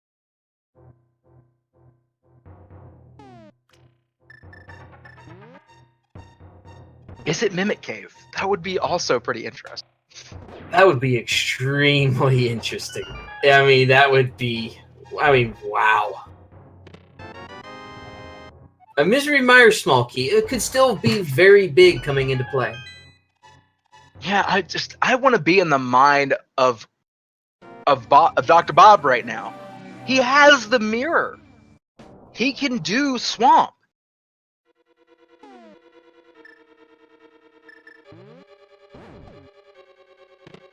Oh, heart container in the big chest. Now, coming up here, a dark room that maybe you don't see too often. Here in a little bit, you're going to actually get to see the Cane of Samaria dark room in Turtle Rock. And in all honesty, even though it's later on inside Turtle Rock and it's later on inside of Vanilla Link to the Past, it's really not all that hard. It's pretty much down and right. Once you come back in, you hold down and right, and it takes you all the way through pretty easily. No issues to get all the way through. It's one of those things that most people take for granted as being easy. Dr. Bob gonna have to be careful here with this roller. Finding only the red meringue, that other boomerang that we don't talk about very much. Numberplay making his run into Turtle Rock. Also, not knowing that he needs to go to Ice Palace. He doesn't know. Dr. Bob does. Oh. Ooh, Doc, be careful.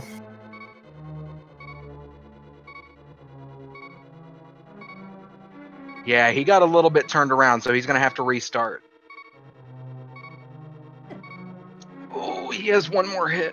He's got some safeties, does he? I mean, I swear he's had a few. He's been the safety king so far.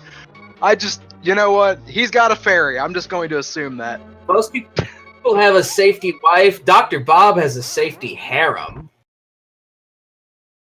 See? Told you. Oh, man.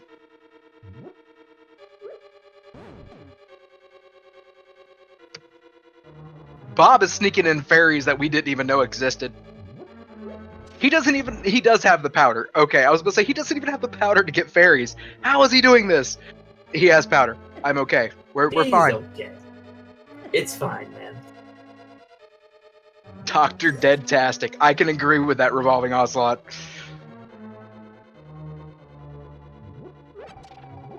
Yeah, he's getting it down now. I think he was kind of thinking around, okay, let's go get this real quick. I need some magic. He's going the left side. Let's have a new guessing game for chat. How many safety fairies will Dr. Bob use over the course of this run? Start from 4. Count up. Start from 4 and count up. Oh man, just between Dr. Bob giving me heart attacks from random fairy revivals and crossproduct randomly pulling the pedestal and just finding out the probably best piece of information you could find in this seed. I would say Dr. Bob be careful, but I think he'll be okay. I'm sure he's got like 50 more fairies in his pocket. Yeah, he's just gonna call up on the fairy gods and just be like, we're good. Oh God, I hope we didn't just curse him somehow. God, I hope we didn't curse him. Oh no! Oh God! Oh, that's terrible. That's terrible. Oh, press F to pay respect. I'm crying. I'm sorry. Terrible. I love you, Dr. Bob. But it's so damn funny. I'm sorry, Dr. Bob. I love you. Oh man. Oh God. They really are gonna burn us at the stake. You know that, right? Please don't watch the VODs, guys. I mean, how many fairies can you have, though, for real? 4. Yeah.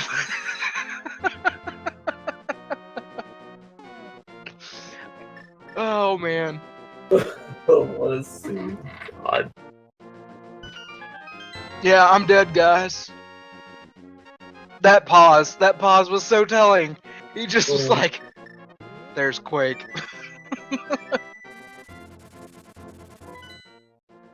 Go to 8, Bob. 8 is great, Bob. Oh. And Bob's saying apparently 3's for me. Yeah, I don't get it. I wish I could be in Bob's head right now. Batcave. We have not seen a bat check. Ooh, you know, I like this. This is interesting. I wonder if he's thinking Ganon's Tower. Because he did such an early check, and it's so out of the ordinary, even for people who get the book early. It's so out of the ordinary to do that early of a ped check. Maybe he thinks he still has an advantage. And that is also, knowledge is power, but knowledge can also bite you if you think you have more knowledge than the person next to you. That's very true.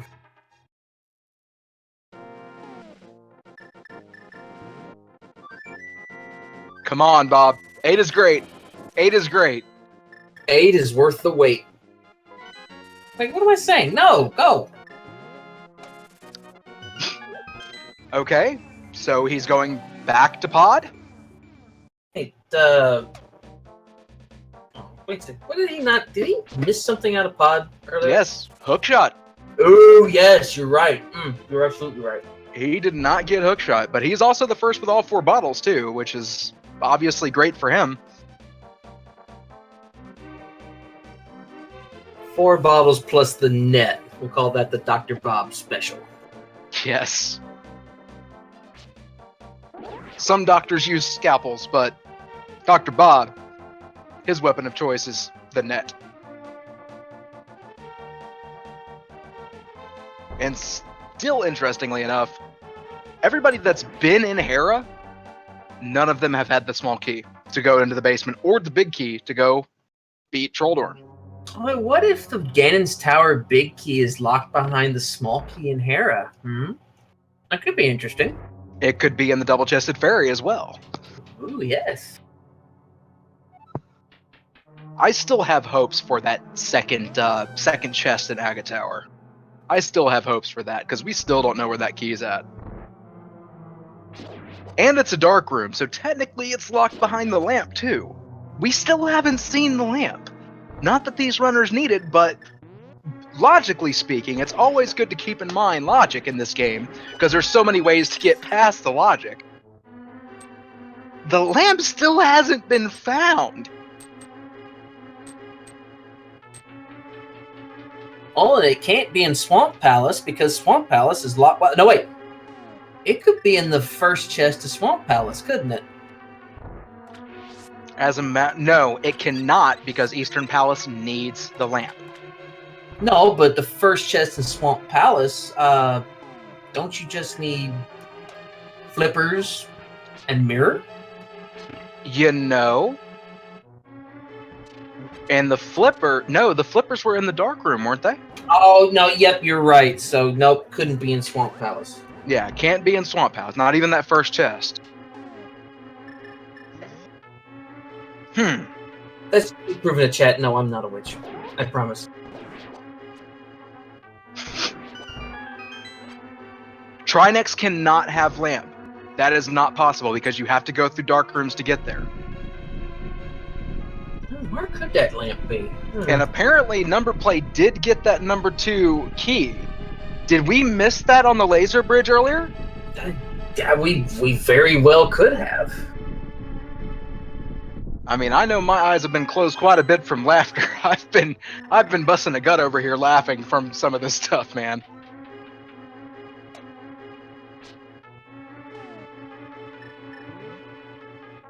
Okay, so ITV is confirming that that first tower key is and was on Laser Bridge. Interesting. Now, Numberplay opting to use rod and hammer strats for Trinex. The Master Sword takes quite a few hits to do this, but boy, the hammer, it's such a weird hitbox on this guy. You have to get uncomfortably close to be able to land hits with the hammer.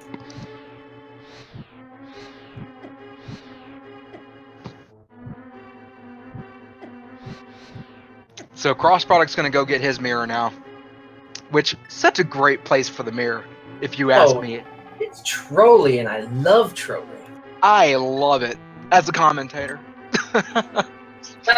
Real quick, I want to give a shout out to Smokey the Bandit.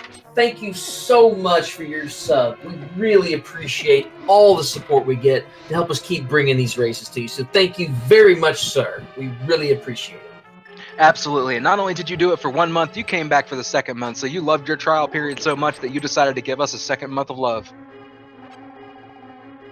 Trinex going down with no problem from Numberplay. And decided to go ahead. Just 20. Yeah, I was gonna say paying you for your time. This is so awesome because now Numberplay has 4 locations that he has to go to that he knows of, or at least that I think he knows of. Not really 100% sure, but Tower of Hera, Pod, Swamp Palace, and Mire. He still doesn't know that he has to go to Ice Boss. He has no idea.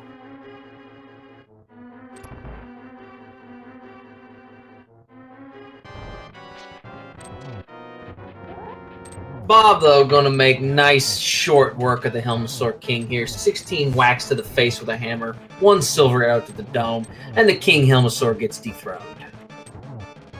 Yeah, Helmasaur is another one of those pretty easy fights, especially with silver arrow. And Dr. Bob just putting on a clinic. We have our first dive Or not even dive. We have our first going into Swamp Palace because cross product's amazing play.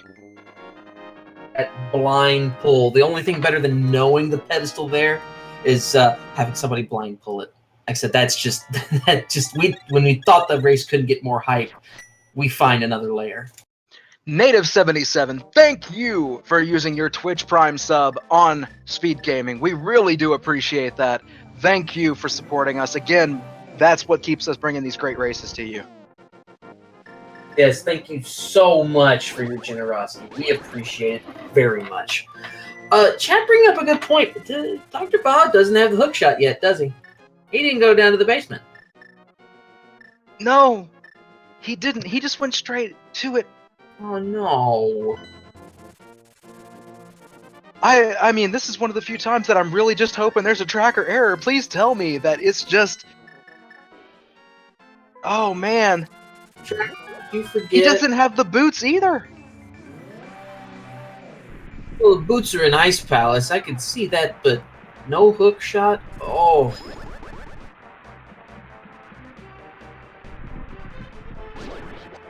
Yeah, I think, unfortunately, Bob's lead has dissipated. Cross product, I can handily say cross product has the lead here. Oh, yes. Oh, yes. He doesn't have that hook shot. Oh, man. Bob, go to Ice Palace. Come on, Doc.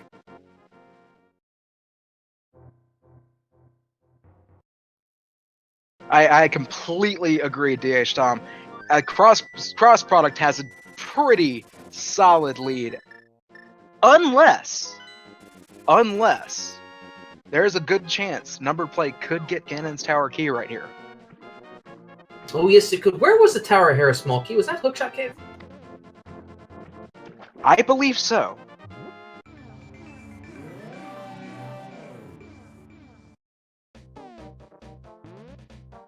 Oh, It's just a burrito. To Ganon's Tower. It's the barbecue burrito. It's a worthless burrito. And thank you, Bob, for finally going to Ice Palace. God almighty. But it's not gonna... I mean, the only thing that is unfortunate... No hook shot. You gotta get that hook shot from Pod. K45 was the ice rod, by the way, for those that are asking in chat. Oh, K45 is it's the cave that's where you used to find the Bombos medallion. Not the Bombos medallion. I think it was a heart. Yeah, it used to be it was a piece of heart, but you normally have to mirror up on top of the ledge to get to it. It's south of the Grove in Kakariko. Yeah, where Old Stumpy is at, it's just south of there. You have to actually use the mirror to get there. That's bad. When I don't call it Cave 45, I have trouble explaining it. K45 is K45. It happens. It happens. And Cross Product's choosing to actually go left side. I like this.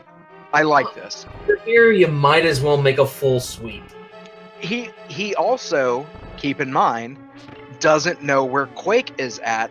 He doesn't have a shovel. He doesn't have Ice Rod. Ooh, yeah, you're right. So his knowledge, he still needs 3 items. Bombo's check in the top right. I'm not sure that we've checked that yet. I think we have now. Actually. Yeah. And interestingly enough, we bring that up.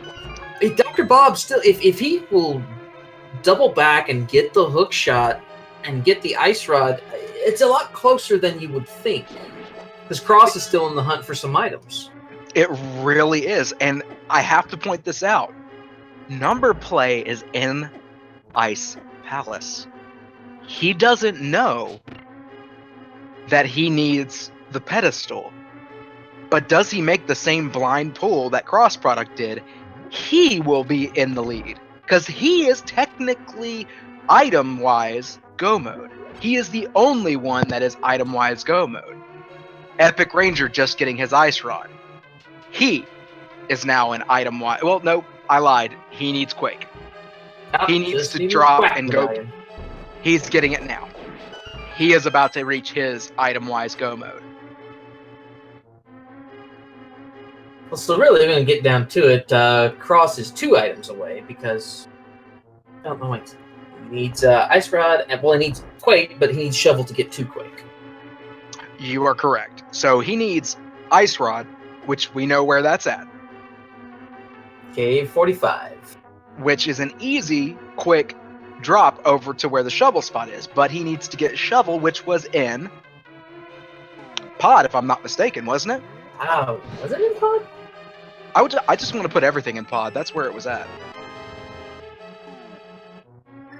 Bob getting his boots.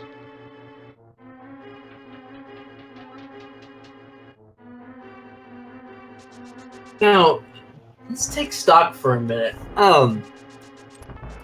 Where could we check that Ganon's Tower Big Key could be that we haven't, like, outside of Ganon's Tower itself? Where else could it be on the overworld? Or could it be on the overworld? Mushroom.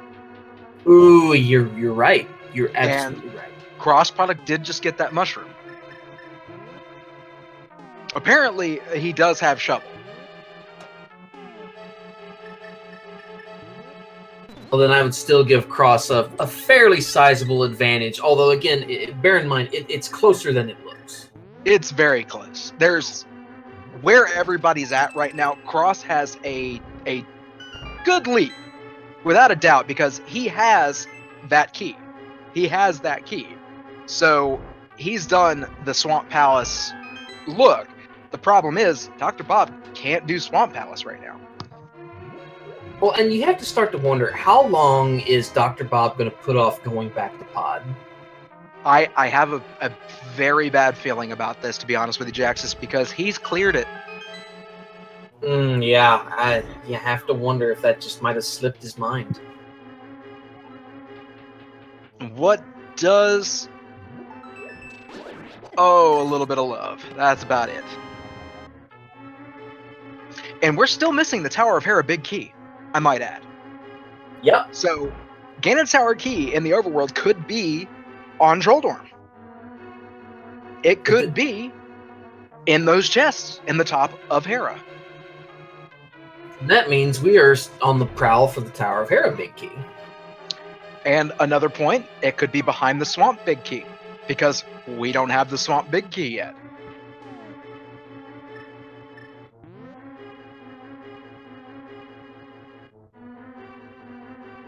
Check your notes. I am. I'm checking over there like, okay.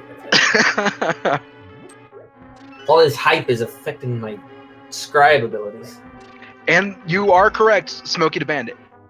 GT Big Key could be in GT. That is still possible. Agina's Cave was nothing of value. I think it was just like bombs or something like that.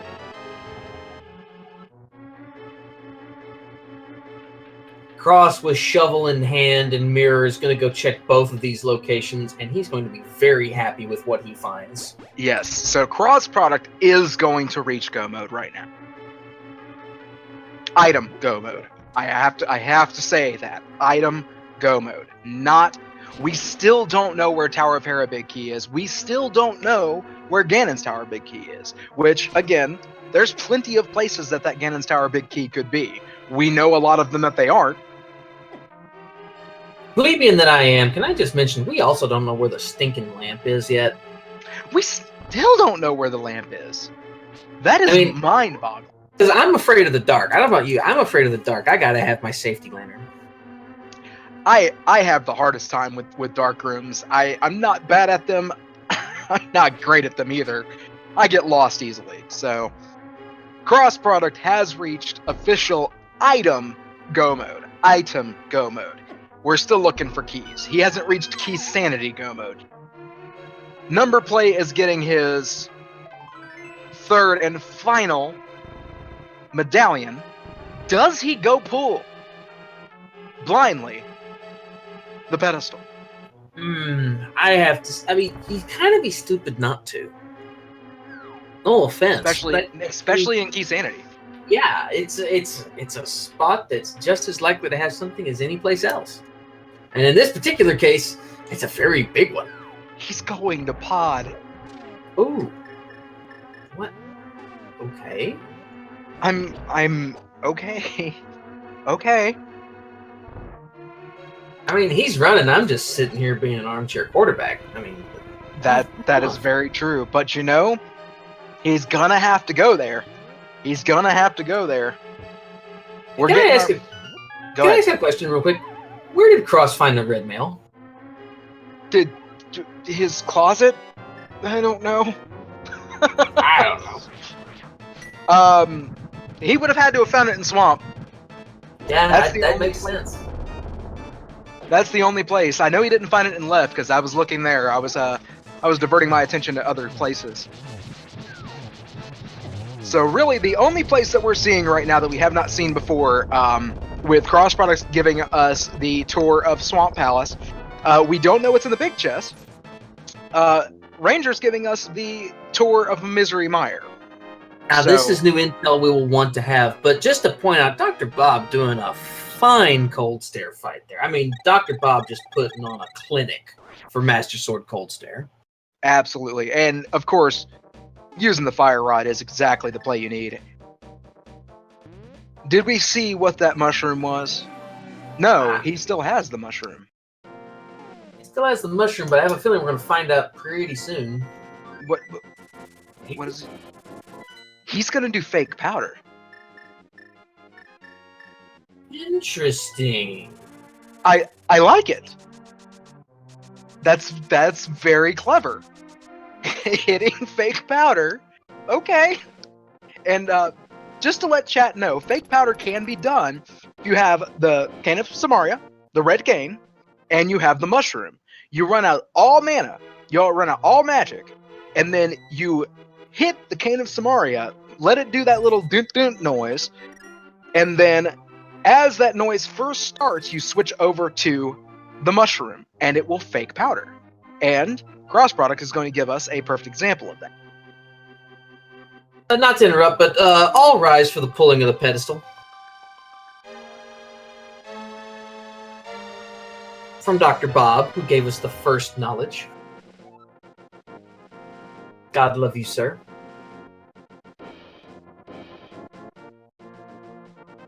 And Cross Product also finding out you have to be empty of magic. Not even a little bit of green magic. You have to be totally empty, devoid of magic. Ooh. He's having a little bit of trouble with that, but he'll get it.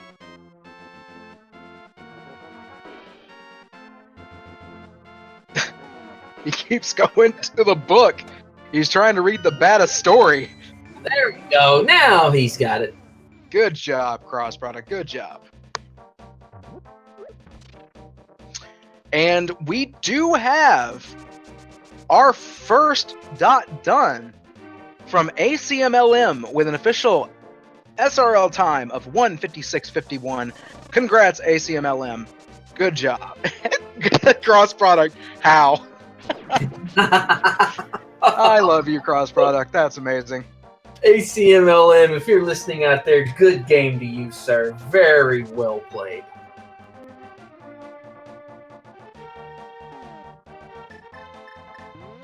And I have to point out yet or not, but good game.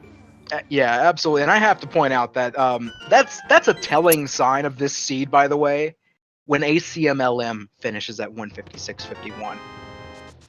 Yeah, I mean, ACMLM is a top-notch runner. I mean, is very, very good at this craft. And he almost made a 2-hour seed out of this. And yes, chat, I have hiccups. Hera Big Key, we just found it. Where was it? Do what? Where was the Hera Big Key? We just found it. Where was it? Mire? Okay. Had to be Mire. The lamp is in Mire? What? Seriously? Huh? Well, I'm glad I'm not playing. Because this would have been rough. Good Lord. Further proof, I need to learn to do dark rooms. All of them. Oh man. That is some sick logic. And it's some twisted logic. they'd have to go to Pod to get the shovel. Where was Shovel? Remind me real fast. Where was in Shovel? Pod, wasn't it? I'm pretty sure it was in Pod.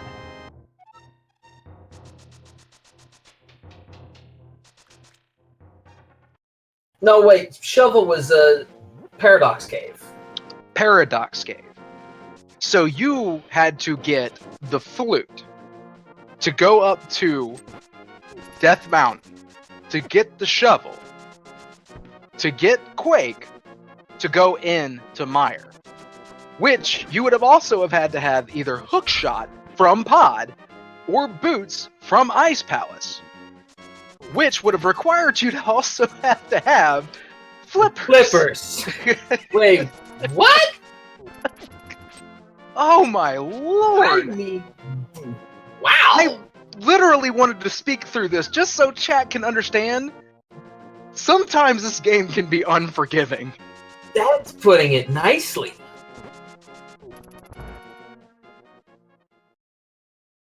Yeah, you'd have to go to Pod. You would have to, Pod would be the smart play there. I'm banking on second prediction here. Numberplay is going in. Oh wait, he doesn't have that second key. Okay, he's just checking the first chest. I was about to get even more hype. Oh man. Phew.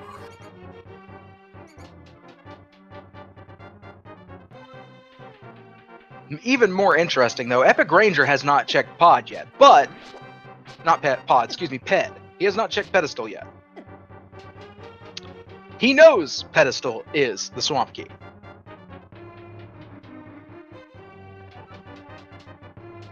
I kind of wonder if he's going to be making a line over there at some point.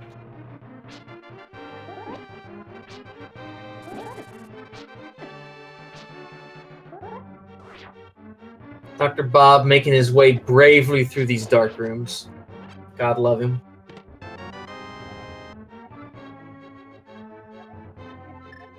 Small key to Skull Woods. Wow. Well, okay. I can't win them all. Cross-product. Oh, go ahead. Go ahead. No, go ahead. I was just saying, cross-product finding a shield upgrade. I believe that means we know where all three shields are at this point. Yes, we do. As a matter of fact, he is the one that has the... Somebody already has Riot Shield. I think it's EpikRainjer, actually. Oh, yeah, that's right. Yeah, so EpikRainjer has that, and I think we also have a... Yes, he has Tempura Sword.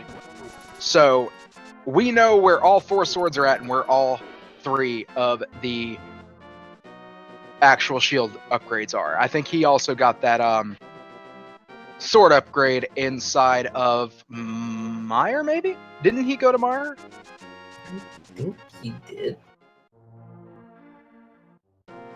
He would have had to get that 3rd shield. Because isn't that where Crossproduct just found that shield? Yeah. That's where Cross found it.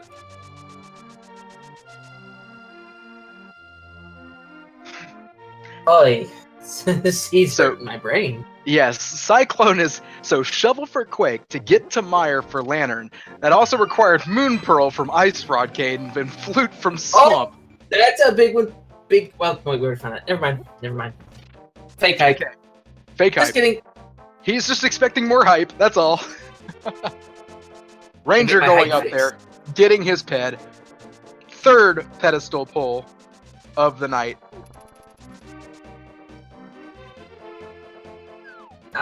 Dr. Bob pulled pedestal. Has anybody here not pulled ped yet, besides EpikRainjer? Numberplay. Oh, wow, you're right. He's the only one that doesn't know ped is required. Ooh. But I also want to point out that he's in Mire right now, and that's going to put him Tower of Hera and Swamp away from being ready for Ganon's Tower. Mm-hmm. Yeah, if we don't find Ganon's key in Tower of Hera, it's just about going to have to be in Ganon's Tower. I don't think there's going to be another way around it, unless there's something big I'm forgetting. As far as I can think right now, that's really it. Ganon's Tower, it's Hera, top of Hera, and then Ganon's Tower. There's not much else that I can think of that is available to these runners that they haven't already checked. Well, nobody's killed Vitreous yet, so I mean, I guess it could be on Vidi. Maybe. Very true. Very true. I thought we had a Vidi kill. I thought I saw somebody at Vitreous. Oh, no, you're right. EpikRainjer. I think he's killed him, hasn't he? Yeah, I think EpikRainjer has killed Vidi. I'm like almost positive about that. Because somebody was at Vitreous, but with all the mind-blowing proportions, I've got brain problems happening right now. My brain's starting to look like Swiss cheese right about now. Yeah, just about. Pretty much.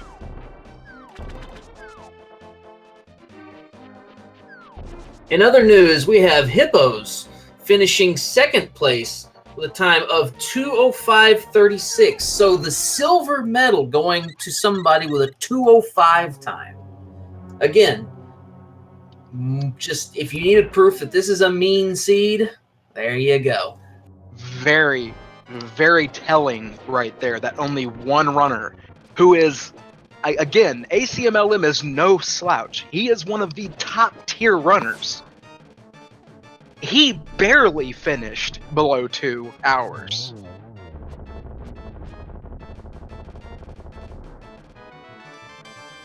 Oh, man. So Vidi did have a small key to Castle Tower. Okay. Ah. So Vidi had the second Castle Tower key to get all the way up to Aga. Oh, with the lamp in there, you know, maybe it's time to make a check over to that second chest.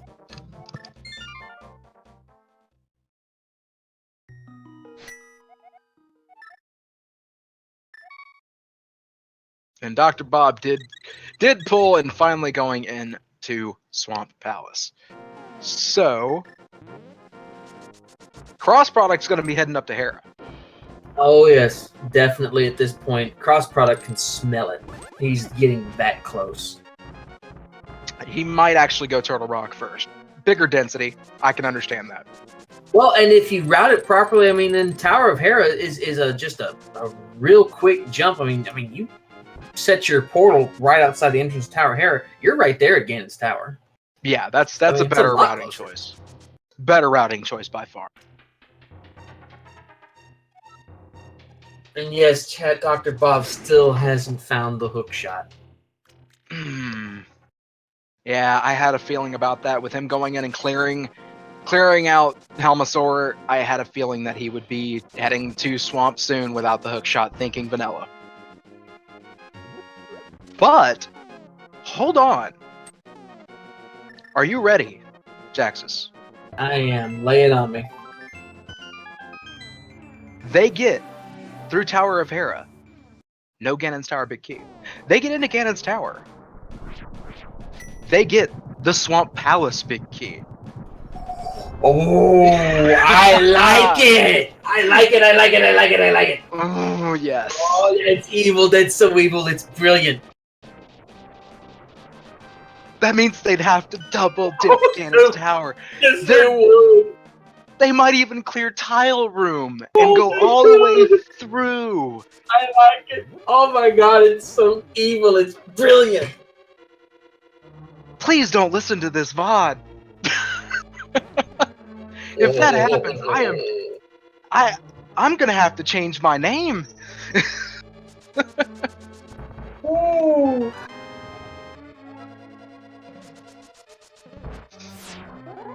Right now, as commentators, we are in a weird state of no mode. We know where Ganon's Tower key isn't. So everybody is checking places that we've been before. The only places they haven't gone that we don't know about is the top of Hera and Ganon's Tower. Now, not to get all over that evil plan, but Boink, you bringing up an interesting point. with ACM LM still finishing sub 2, is it mathematically possible to have a double dip into Ganon's Tower and still be able to do a sub 2 time on a pet seed? He's the only one that did sub 2. It's possible. If the routing choices were done correctly, which is very possible for somebody like ACMLM. As a matter of fact, we do have a few more duns. I will go ahead and call these out while I'm at it. We've already talked about hippos. We've got Mikan or Mikan, I'm not exactly sure how to pronounce that, with a 207.44, and right behind him, Big Dunka with 207.59 in 4th place. Weighty Words with 208.06 in 5th place. And then Blaine coming in at 210.15. And, that's only 6 people that have finished. I don't think these people typically finish even these kind of seeds with Keysanity at 130s and 140s. We're talking 3 minutes away from 2 hours. Mm-hmm. Yep, you're right. So, Chat bringing up another interesting point, though. We haven't seen Bumper Cave yet, have we? We haven't. And we're getting our top of Hera check. What was in that for a small key to Dark Palace and then a big 20? And just the Troll Dorm himself then left to go. Hold up. Did anybody check the vanilla big key location in Turtle Rock? Because crossproduct is now leaving. Wait a minute.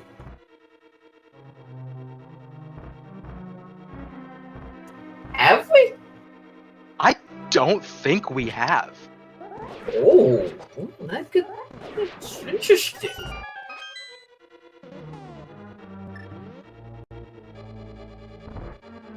Did we get was it a compass? I really don't know. Like I said, I'm hyped up to the point I'm hyped out. Okay, so Willard is saying Numberplay did. Arrows on Troll Dorm.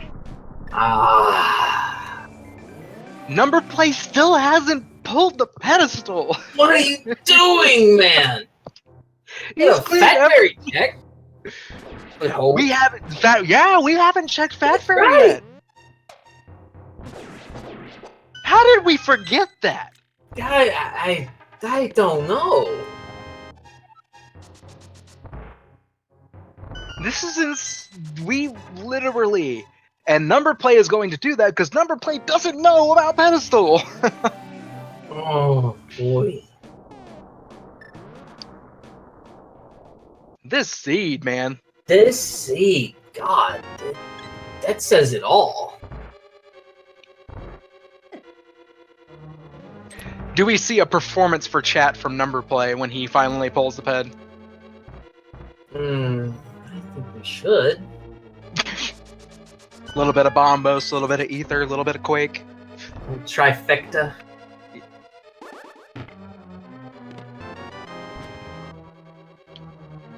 I'm actually excited to see what's in this. Because keep in mind, if he finds the Ganon's Tower big key, he probably has... Yeah. That puts him at a pretty sizable advantage at that point. Yes, you're absolutely right.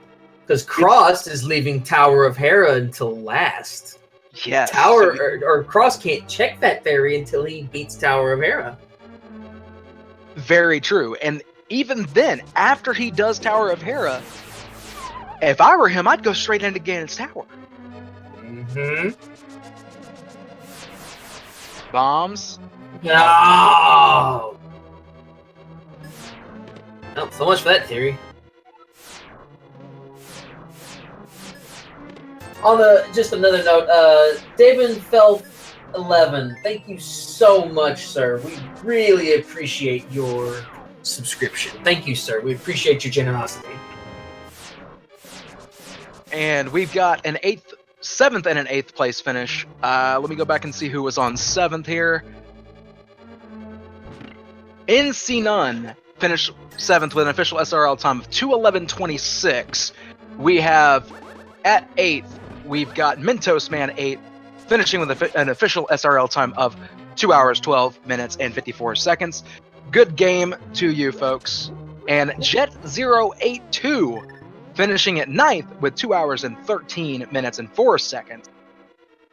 Worth noting, our top 10, our 10th place finisher may not finish below 215. If more testament were required to this seed. Our 10th place finisher, as a matter of fact, is ALTTP at 215.03. Hey, there you go.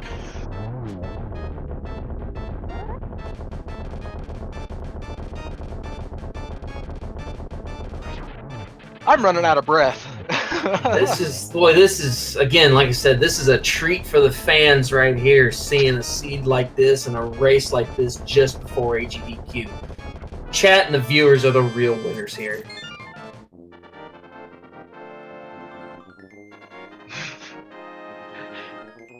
Oh, man.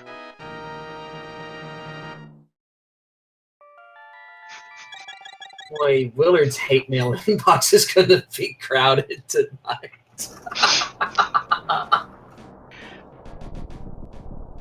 Those views expressed by Jax's X were not expressed by unknown availability. Please do not take him off of the schedule. We love you, Willard, but man, your imagination comes up with some evil seeds. Thank you, Steiny45255 for the 200-bit donation. Thank you very much. We appreciate the support.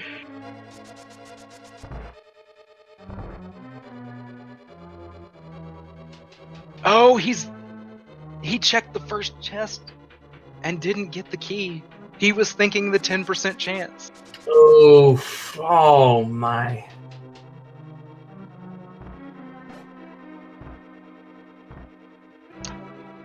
I've never seen that before. I don't think I have either.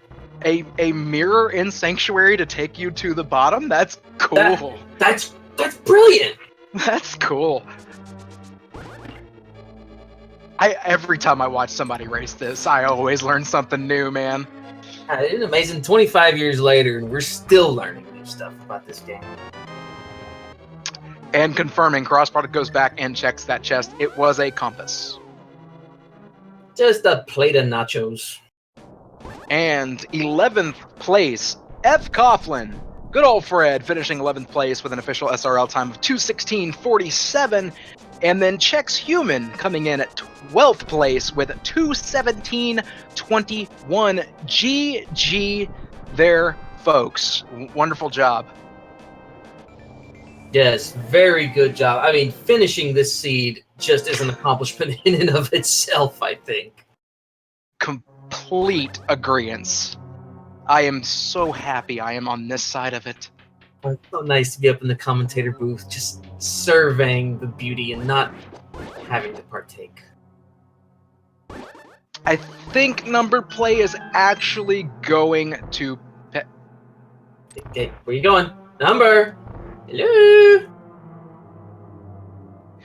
You ever seen Planes, Trains, and Automobiles? Oh, I love that movie. Yeah, I'm feeling like John Candy right now, just like, you're going the wrong way! Oh, God.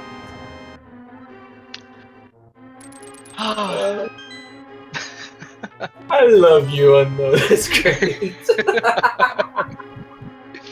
And quick shout out, again, this amazing seed brought to you by the evil mind of Willard J. Bradley. No, I mean, follow these folks who are giving you your entertainment today. Numberplay, crossproduct, EpikRainjer, and DoctorBobtastic. They're literally going through things you can only imagine right now. Please follow them. They are there for you, as well as our two amazing trackers, Terminal Crowbar and Cyclone. They're doing a fantastic job. And also, my co-commentator, Jackson X. Please, please, please follow them. They deserve it. Oh, God, you're too kind, man. Hey, guys, give Unknown a follow. He is just as much a part of this production as anybody else. Give him a follow, absolutely. And then again, like I said, follow these runners. They are putting themselves through hell for your enjoyment, so give them a follow. And I do agree with Willard on that. He is correct. To these runners, any play could be the right play. we are of the benefit of knowing. So he's not making a bad play. He's just checking those areas that he may not have checked already. So things like big chests and things of that nature, he's got to check those. He's got to find out and make sure 100% that he has them.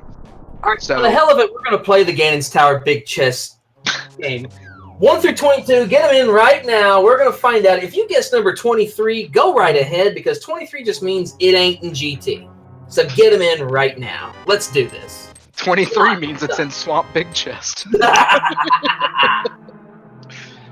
Oh, man. You guessed 1 or 2, sorry, you're out. Back of the line.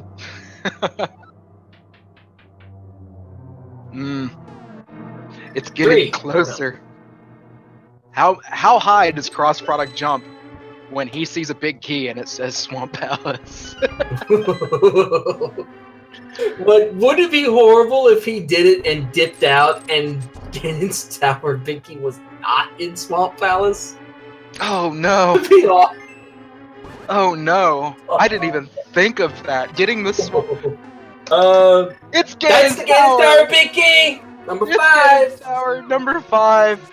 Oh Number man. 5. Who guessed number 5? Where are they? Come here. Somebody in this room guessed 5. Didn't they? Crime Dog got 4. That's close. Midnight Heart got 4. Rebel Winter got 6. Hey, now, your 5s after the fact, they don't count. Well, sure they count. Why not? If you got within 1 of that one, congratulations. You win a lifetime supply. Forever. Of Guess double what Bob affection. had? Oh, what did Bob have? Another fairy. Oh, conning good old Trinex with another fairy. Oh, you got me. Just kidding. And we have a 13th place finisher. Did I already say the 12th? I believe so, yes. Chex Human was already called out as 12th. Zafad Beeblebrox the 4th has finished in 13th place with an official SRL time of 2:19:09. Congratulations. Fattiest 1000. That may not be a good prize. All right, now listen, we want people to actually guess. Number play. Okay. Oh, What do we that got? dead finally. There you go, boy. Oh, God. He bombs. I can't blame him. Oh, poor number play. Everything else to the side. God, I've had so much fun calling this seat. This is the most fun I've ever had commentating a race. I can't lie. I have had a blast. Oh man. Oh. And to think, at one point, Dr. Bob was the only person to know the swamp key was at pedestal. Oh my.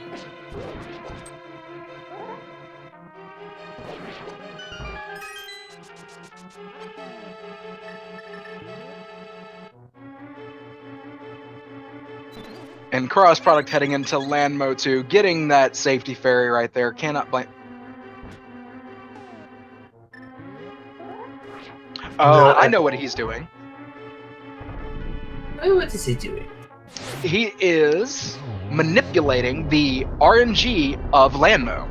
That is, I have never seen that before. That is brilliant. Whenever you come into that room that has the ferry, you will start the cycle of Landmo. You can actually manipulate that by doing. I'm not 100% sure of the RNG manipulation, but as you saw, he did that little figure 8 and realized how much time he needed to have. Comes in, quick swing, boom, Landmo 2 done. That is brilliant. I mean, that is sheer brilliance.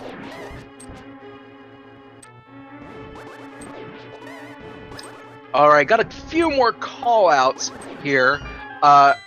Special shout-out to Walter the Fourth. I don't know how you want to pronounce his name there. He finishes 14th place with 2:22.21, improving his personal best by 38 minutes and 37 seconds. That's an incredible improvement on such a seed. That is impressive. I'm not gonna lie, that is extremely impressive. I know he's not in this run, but give that boy a follow. That's amazing. I mean, that is truly noteworthy right there. Without a doubt. We've seen how trolly this seed is. He improved a PB with this seed. So, but Dragon Master also finishes at 15th with 222.53. And we have Maximum Barnage finishing 16th with 224.42, and Chirality finishing 17th, 225.15. Personal shout outs to Chirality on that, because he is actually working on a beginner's guide for random now. I mean, it's going to be complete with routes and required items and things like that. And I personally know the guy. He's an awesome person. He's doing a lot of work trying to make this game more accessible to everybody. So congratulations to you, man. And thank you for everything you've been doing. Cross product unfortunately taking a fall to Trolldorm 2. It happens to the best of us. But comes back and shows him who's boss. Gives him the business.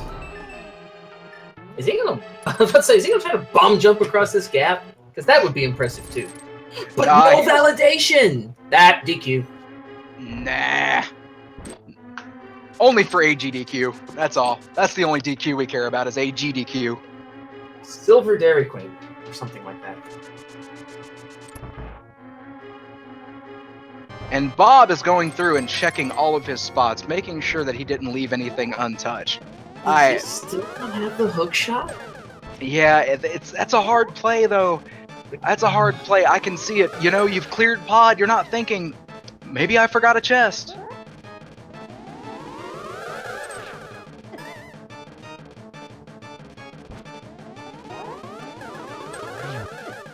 Everybody, put your fingers on your temples and just tell him to go to pod. Send him the vibes, the good vibes. Ooh. Oh, nice! Did you see that snipe? That was... did he just phase Ganon? Or phase... Look, he phased him out of existence. He phased him out of existence. He just completely he said, I don't want you to go anywhere. Ended it with a 3-shot as he was teleporting. That's cross product, ladies and gentlemen. Oh, wow. Bob is heading to Eastern Palace first. Well, you're getting warmer, Doc. And Ganon giving us cheese facts. Because that's important. Well, we had pizza facts earlier. You know what about that cheese fact? That's a Gouda one. Is that a cringeworthy pun? Did I win a prize? You know, this seed deserves all the puns. Because this seed has just been punishing. Oh, he went there. You did go there. You went there and back again. That's right, chat. Put all your grimace faces. I don't mind. I don't care. Cross making his way into phase 3, gonna soon be out and into phase 4. Thankfully, with silver arrows, Ganon's gonna go down in pretty short order here. Yeah, I don't think they had an option but to find all these items, man. That's find these silver arrows in Lightward? What? You mean these? You mean every single one of them? Ooh. Ooh. Nice double shot right there. Oh my god, he did that in a single lantern cycle. One lantern cycle. The lamp never went out on the left. Not after the first time. That's impressive. That's very good. That's very efficient cycling on his part. Everybody give him a big GG. And real quick, he got slightly sniped by a couple other folks while he was doing that. While we were watching that fight, John Rossmus finishes 18th place, 225.44. Someone 325, that's their name, not just somebody random. 19th place, 227.03. And then we have crossproduct at 20th place, 228.51 official SRL time. GG crossproduct. Absolutely. Let's see if we can get that boy in here for an interview.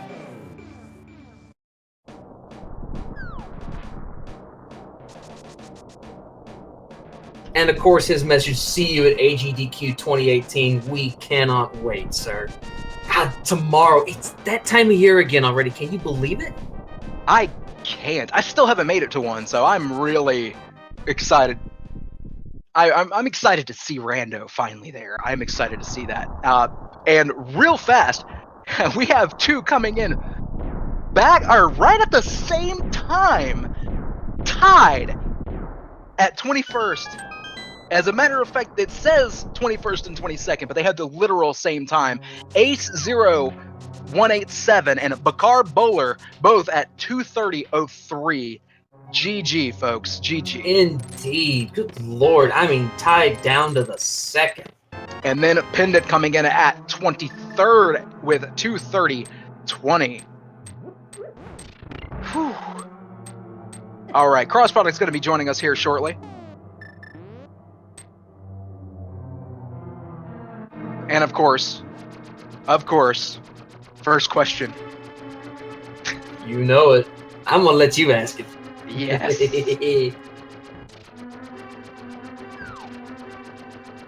Come on, I got to ask this question. Come on.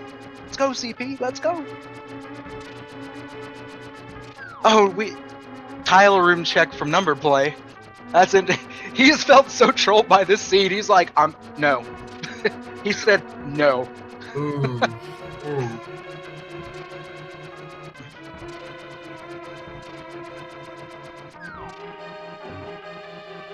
I'm betting heart.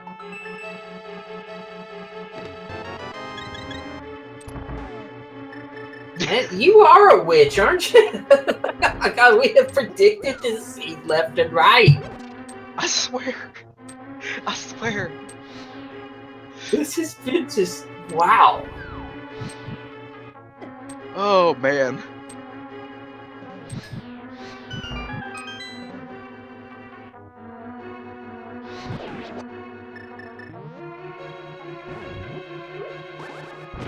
You know what, Midnight Heart? If you do burn both of us, at least we die happy. All right, we are getting cross-product in here now. Good game, Cross. Very well done. Hey. I've been given permission to ask you the first question. Okay. What were your feelings when you pulled the pedestal? I was really happy. Actually, I was confused at first. I was like, okay, do I need that? Yeah, I do need that. All right, yeah. What was going through your mind doing the blind pull? I gotta ask my half of the question. Doing it blindly. You didn't even know what was up there. Yeah, I mean, it seemed like the next natural thing to get. I just got all the pendants. Like, I just got Fire Rod. I'm like, I have 2 pendants. Fire Rod gets me 2 items out of Skullwoods and a 3rd one off a pedestal. Why not? So when you found Ganon's Tower Big Key, and by the way, I'm going to suggest not to watch the VOD because I swear to you we didn't predict any trolliness. You know, I swear, this is the absolute first time I've ever done Keysanity and not had Ganon's Tower Big Key in the village. You know, I have to be honest with you. I was predicting that the Ganon's Tower Big Key was going to be behind the big key of Swamp Palace. I was thinking the first big key we're going to find was going to be Swamp Palace, and we were sitting there betting whether or not it was going to be that key, and then you would dip out, and it possibly still be in Ganon's Tower. Yeah, I wasn't going to dip out of Ganon's Tower. I mean, if I went back in to get that one chest out of Turtle Rock, I don't think I'm leaving Ganon's Tower without a full clear. I wouldn't blame you at all. Interesting bit of information for you. The first person to know, we knew about Ped at like 7 minutes. Okay, book was pretty early, so I'm not really surprised. Dr. Bob went and checked that Ped really early for us. We were like, oh no, oh no. We were just waiting for other people to check it, and lo and behold, you were one of the last. I think Numberplay was after you, but you were one of the last people to pull the pedestal. To actually look at it. But To when I actually- did look at it, I had it. Yeah, when you pulled it, it was like, oh no. Oh man. So your thoughts? What are your thoughts on this Keysanity? You know, as I was playing it, I felt like, oh, this is a normal Keysanity. You know, it's not you know, a little bit of backtracking, not too much. And I saw ACM pull in like under 2 hours, and I was like, apparently he didn't think that it was a typical Keysanity seed because he just nailed it. I don't know.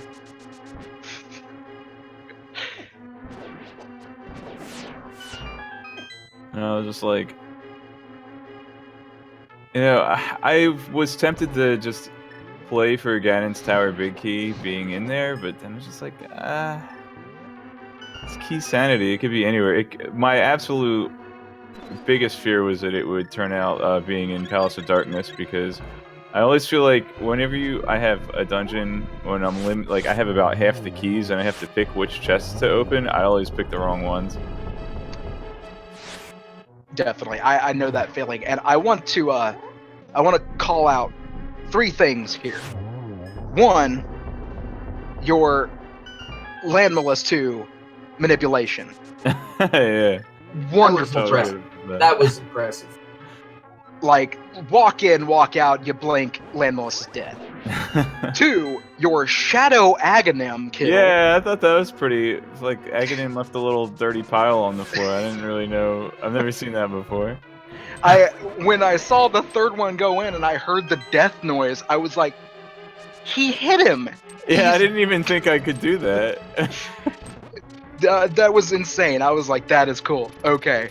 And then, of course, your 1 lamp cycle Ganon. Oh yeah, I mean I've been having some good Ganon force lately. You know, you always can get the first arrow in before the torch goes out, and then if you land the torch glitch, you can usually get at least a double. You know, but it's just basically the key is the timing on the torch glitch there. Absolutely, but you were definitely showing chat how it was done. You were giving them every bit of the show. Again, GG, sir. GG. You did a fantastic job. Thank you. I'm not going to stick around too long. I do have to get up early and drive for a little bit tomorrow, so hopefully I will see some of you guys in Herndon tomorrow. Yeah. One question before you go. Yeah. Now, you have had a lot of history with Rando. I mean, you have a deep history with this game. What are your thoughts about it being featured not only at AGDQ but in the primetime slot? I mean, how does that make you feel, knowing that it's going to be viewed by so many new, fresh sets of eyes? I think that's really cool. I think that you know, our community has proven that we're willing to do the work to, you know, capitalize on the viewership. So, you know, all the tournament organizers, especially, I'd like to shout out like Willard J. Bradley and oh my gosh, there's so many people. And the secondary mods like Sakura, and Sakura's been doing like YouTube videos and stuff for a long time too. Just, you know, everybody just kind of saw that this was a big thing, and it wasn't just like, oh, this is a big thing, that's cool, let's play it. And everybody saw like this was going to be big, and we were going to make it big. We were going to do the work to make sure we got as much out of it as we could. So I think the GDQ personnel recognized that, and you know, they want a little slice of the pie too. And of course, we'll give a slice of that pie to the Prevent Cancer Foundation as well. Absolutely. And crossproduct, definitely, ladies and gentlemen in chat and everywhere, give crossproduct a follow. Go to his page. He's got his own tracker. I want to point that out. Oh, since you brought that up, actually, I didn't want to self-promote, but since you brought it up, it's okay. I and Half a Rebel are working on a new update, which you guys are really going to be thankful to have come the next tournament at the end of the month. That's all I'm going to say. That's exciting. That's giving us definitely something to chew on. There you go, folks. So I do want to point out, though, going back to our other 3 runners, since they are still running, Numberplay did have a little bit of trouble there with Trolldorm 2, but he has pulled that back out, and he has killed him, moving past that last AGDQ chest, and he is going back up the rest of the gauntlet. We've got EpikRainjer getting into his room just before Trolldorm 2, and Dr. Bob, I think he's headed towards his hookshot now. Yes, so still a lot of good seed left to watch. Cross, just one more thing before you go. Again, thank you for everything. Thank you for a good show. We look forward to seeing you at AGDQ, man. Again, thank you for everything. I think I can speak on behalf of all of us when I say that. Thank you for everything you've done. Yeah, thank you guys for commentating as well, and obviously always got to give shout outs to people running behind the scenes, the trackers, the restreamers, and the Speed Gaming staff. Absolutely.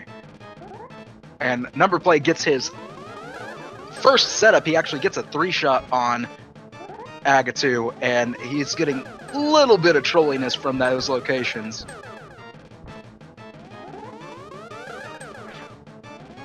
Oh no, they're out of sync for him. That's rough. But gets that last hit. And looks like Dr. Bob about to pick up something very important. Yeah, extremely important. Here he goes. Now, between Number and Epic, we have a race on our hands, folks. We have not much time is separating these guys at all. Absolutely. We got Ranger finishing up Agatu, and we've got Numberplay just dropping in at about 241.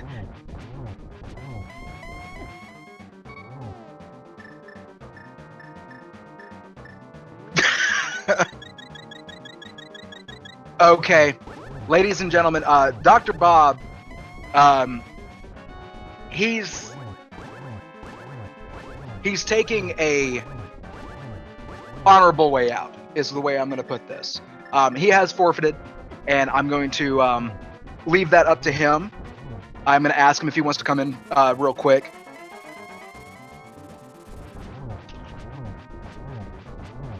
Oh no, I just read that is a shame. That is a shame. But still has put on a very good show so far. Very good show. Yes, and Dr. Bob is actually wanting to come in and talk about it. I would love it if he did. I really do. I think that is... Yeah, and... Yeah, he'll talk about it. But Dr. Bob is an amazing person. He is an amazing runner, an amazing commentator, amazing tracker. He does a lot. He does it all pretty much. And like I said, I admire him very much as a commentator. He's one of the most entertaining commentators I've ever followed. So I admire everything he does. All right, I'm going to go ahead and drop him on down here. Dr. Bob. Doc. So, about that. Yeah, we read, sir. We read. Yeah. Very, very unfortunate. That's all right. It happens. It happens to everybody. I've seen it happen to lots of people, and this race wasn't really for anything.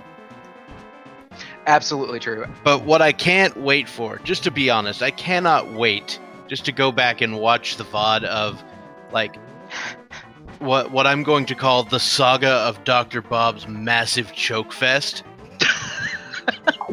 Bob, how many fairies do you carry on a normal basis? The answer is enough. By the way, I need you to write me some heart medication, and quick shout out to EpikRainjer for finishing in 30th place. I will go back and call these out, but I have to talk about this.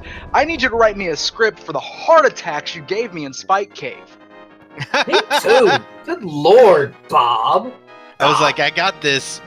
I'm like, I know I can get there. I had 2 fairies. I was just like... Okay, real quick, let me interrupt.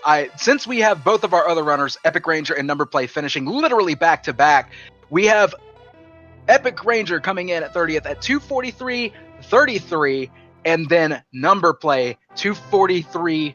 52. Nice. Literally back to back. And Epic actually coming from behind to get that. That was amazing.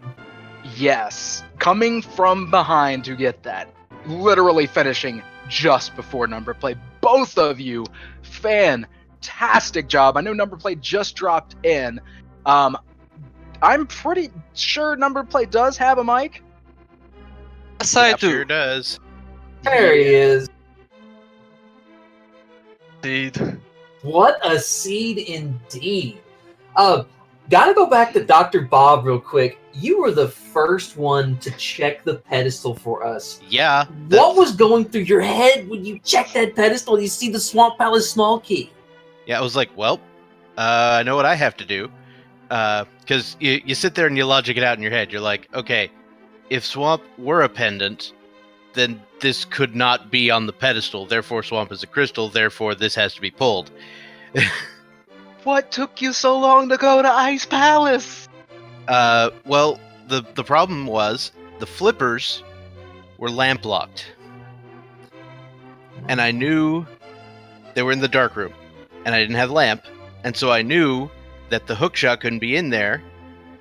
And I was like, where could I have possibly missed the hookshot? And I just left that one chest in pod like a derp. But yeah, all the things I was doing toward the end were all motivated by, I have to have had the hookshot at this point. Like, there's no way. The mirror and Spike Cave, that sort of thing, I was like, both ways to get in there, you either needed the mirror or the hookshot to get to it. So I was like, well, I have to have had the hookshot. When I went into Meyer, I'm like, well, I know I can't find the hookshot in here because that's the only way for me to get here. Because guess what? It's just like, so I did all these things, and then it was just that one chest that I just completely forgot to do. It happens to the best of us, man. And apparently to the worst of us as well, because that's what I am. So Not at all. Not at all. You were actually I in the felt lead like- for a fair amount of that Yeah. race. I felt like I was just killing it right at the beginning, and then just all of a sudden, poof, massive tank. So I'm gonna have to go back and watch the VOD of Dr. Bob's massive choke fest. I swear we did. It was our fault. We cursed a lot of it. We may or may not have something to do with that. Nah, it's all right. It happens. All right. So I'm gonna go ahead and get EpikRainjer in here, but Numberplay. What did you think about that pedestal? The reason I knew I could have pulled it really earlier, but the reason I didn't go for it was because I knew it was locked by the logic without the Ice Palace big key. That and pod, well, I just decided to go blind pull it. Yeah, Knew it was in the logic. Yeah, there was a lot of logic plays in this that were just crazy. We were talking about that, how everything was leading somewhere else, that you had to double dip so many places to go get the lamp, because the lamp wasn't found until Meyer. The lamp was the trolliest item, and I definitely didn't want to do Meyer lampless. You saw how I died so many times in dark rooms in this scene. So, Epic, what are your thoughts on this? Is the question we're asking everybody. What are your thoughts on that pedestal? I don't really know. I didn't like that at all. But I started getting lost because I was sequence breaking everything, and I just started confusing myself. Yeah, it was definitely one of the trollier seeds, without a doubt. Oh man, and yeah, I To be honest, that's not what upset me. Was the pedestal? What upset me is it wasn't the lamp on the pedestal. I was gosh. But with the flippers in the dark room, the lamp couldn't be on pedestal, that's for sure. Oh, you're right. Yeah, that's right. Yeah, the lamp was the trolliest item for logic's sake. I know a lot of you have done dark rooms and are familiar with dark rooms. We saw some great dark room play from all of you in pod, getting those flippers. Just the fact that the lamp wasn't until Mire, and everybody didn't want to go to Mire because of the dark rooms in Mire. I kind of want to go around the room here for a minute. We can start with you, Epic. What do you think was your strongest play throughout this seed? And then where do you think is something that if you could go back and do over again, you would? To be honest, my opinion, my strongest play was that was the first time I bomb jumped in pod, and that was the first time I actually did the pod dark room. So I felt like I could. That was my strongest play, and to believe it or not, I wish I could go back, and I actually missed the drop down chest in pod, which trolled me for a long time. Number, what about you? Same question. If it wasn't for the big key that I missed in pod, I think going in pod this early was a good play because there was a lot of value in that dungeon.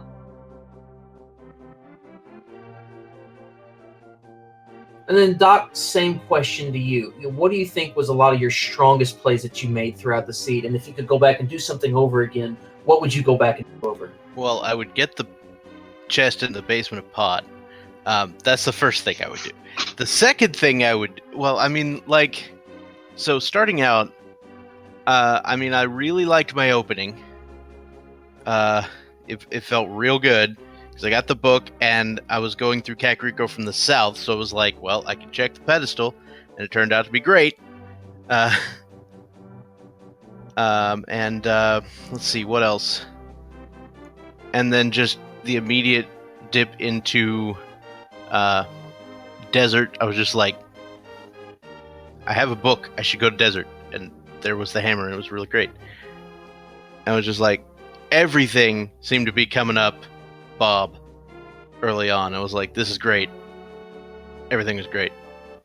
And then I derped. So that's how this surge, that's the story of this seed for me.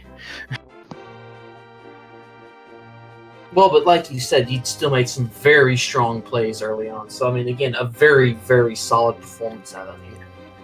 And I got real familiar with some of these dark rooms that I hadn't done in a while. And how about the lamp being in Mire? I mean, I was telling I had convinced myself when I went into Mire that the hookshot nor the lamp could be in there, but I was wrong. I knew the lamp would be somewhere in Mire, but when I found the heroic key, I was a bit worried. I have to get to Era for the lamp. Yeah, without a doubt, all four of you, cross-product, Numberplay, EpikRainjer, and DoctorBobtastic did a fantastic job. Was definitely one of the funnest seeds to view, as well as commentate, and just amazing seed to have before AGDQ. Absolutely. How are you guys feeling going into AGDQ this week? I mean, we're already back around here. It's that time of year again. I mean, how hype are all three of you guys to go into AGDQ? I mean, it's here again. Yeah. Well, I'm certainly gonna watch it. I don't know if I'm gonna be in. I'll probably put up some money for it, but I am hyped that the randomizer's in it. It's gonna be pretty interesting. First time there's a randomizer in HDQ. Yes. Oh, Yep, and that's definitely something to be hyped for. And it's in the prime time spot. It's Saturday night. I mean, it's the best spot in the whole freaking marathon, and Rando has it.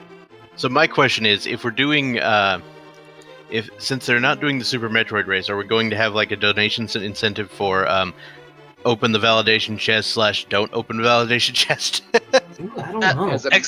Exactly. There's that. I saw the incentives. There's 3 for that race. One is the if the racers open the validation chest or not. The other 2 are. That is the incentive. That's one of the major incentives. Is the I'm calling it the AGDQ chest. I believe there's a 50k incentive for a swordless seed. Ooh. And also pay for the sprite that they're both gonna use. Yeah, Willard is confirming in chat that he wants that swordless upgrade. Nice. So any last comments from our racers? Any final comments? Well, it's been fun. It's been real fun, and despite my massive brain fart, I think I had a good time, and I would do, 10 out of 10 would run again. Yeah, it's been amazing. Really amazing. GG, everyone. I've had a lot of fun this year with this. King Gannon's Tower and Keysanity, please. Yeah, and I'll throw one last thing in there. I'll go ahead and mention. Don't forget, after AGDQ, first off, AGDQ, folks, AGDQ, that primetime spot, the run, Andy, and cross product against each other with I think Vitor. it's Christos Owen. Christos Owen, excuse me. Christos Owen, excuse me. I've got cross product on the brain. So with Christos Owen running against Andy, and then we have Willard J. Browley and Vitor on the couch announcing this AGDQ, folks. Then after that, we've got more Keysanity. We've got more Keysanity. I'm telling you, there's more to come.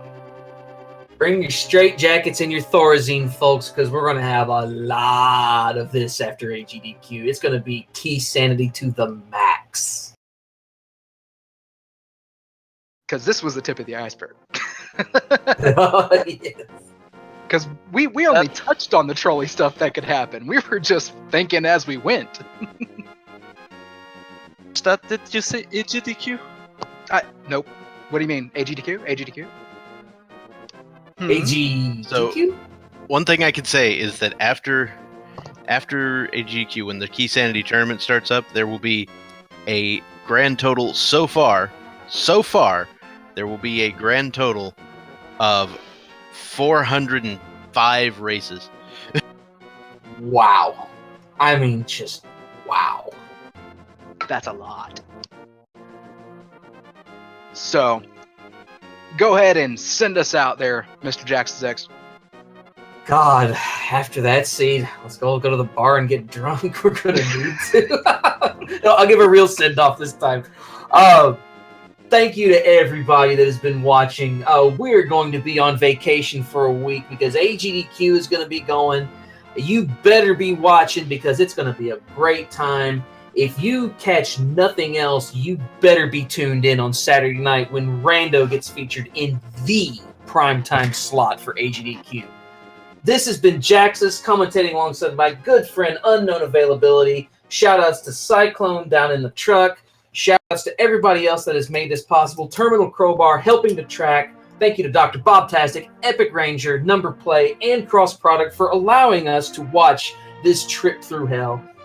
We'll see you guys down the road. Y'all take care and have a good night. Salute.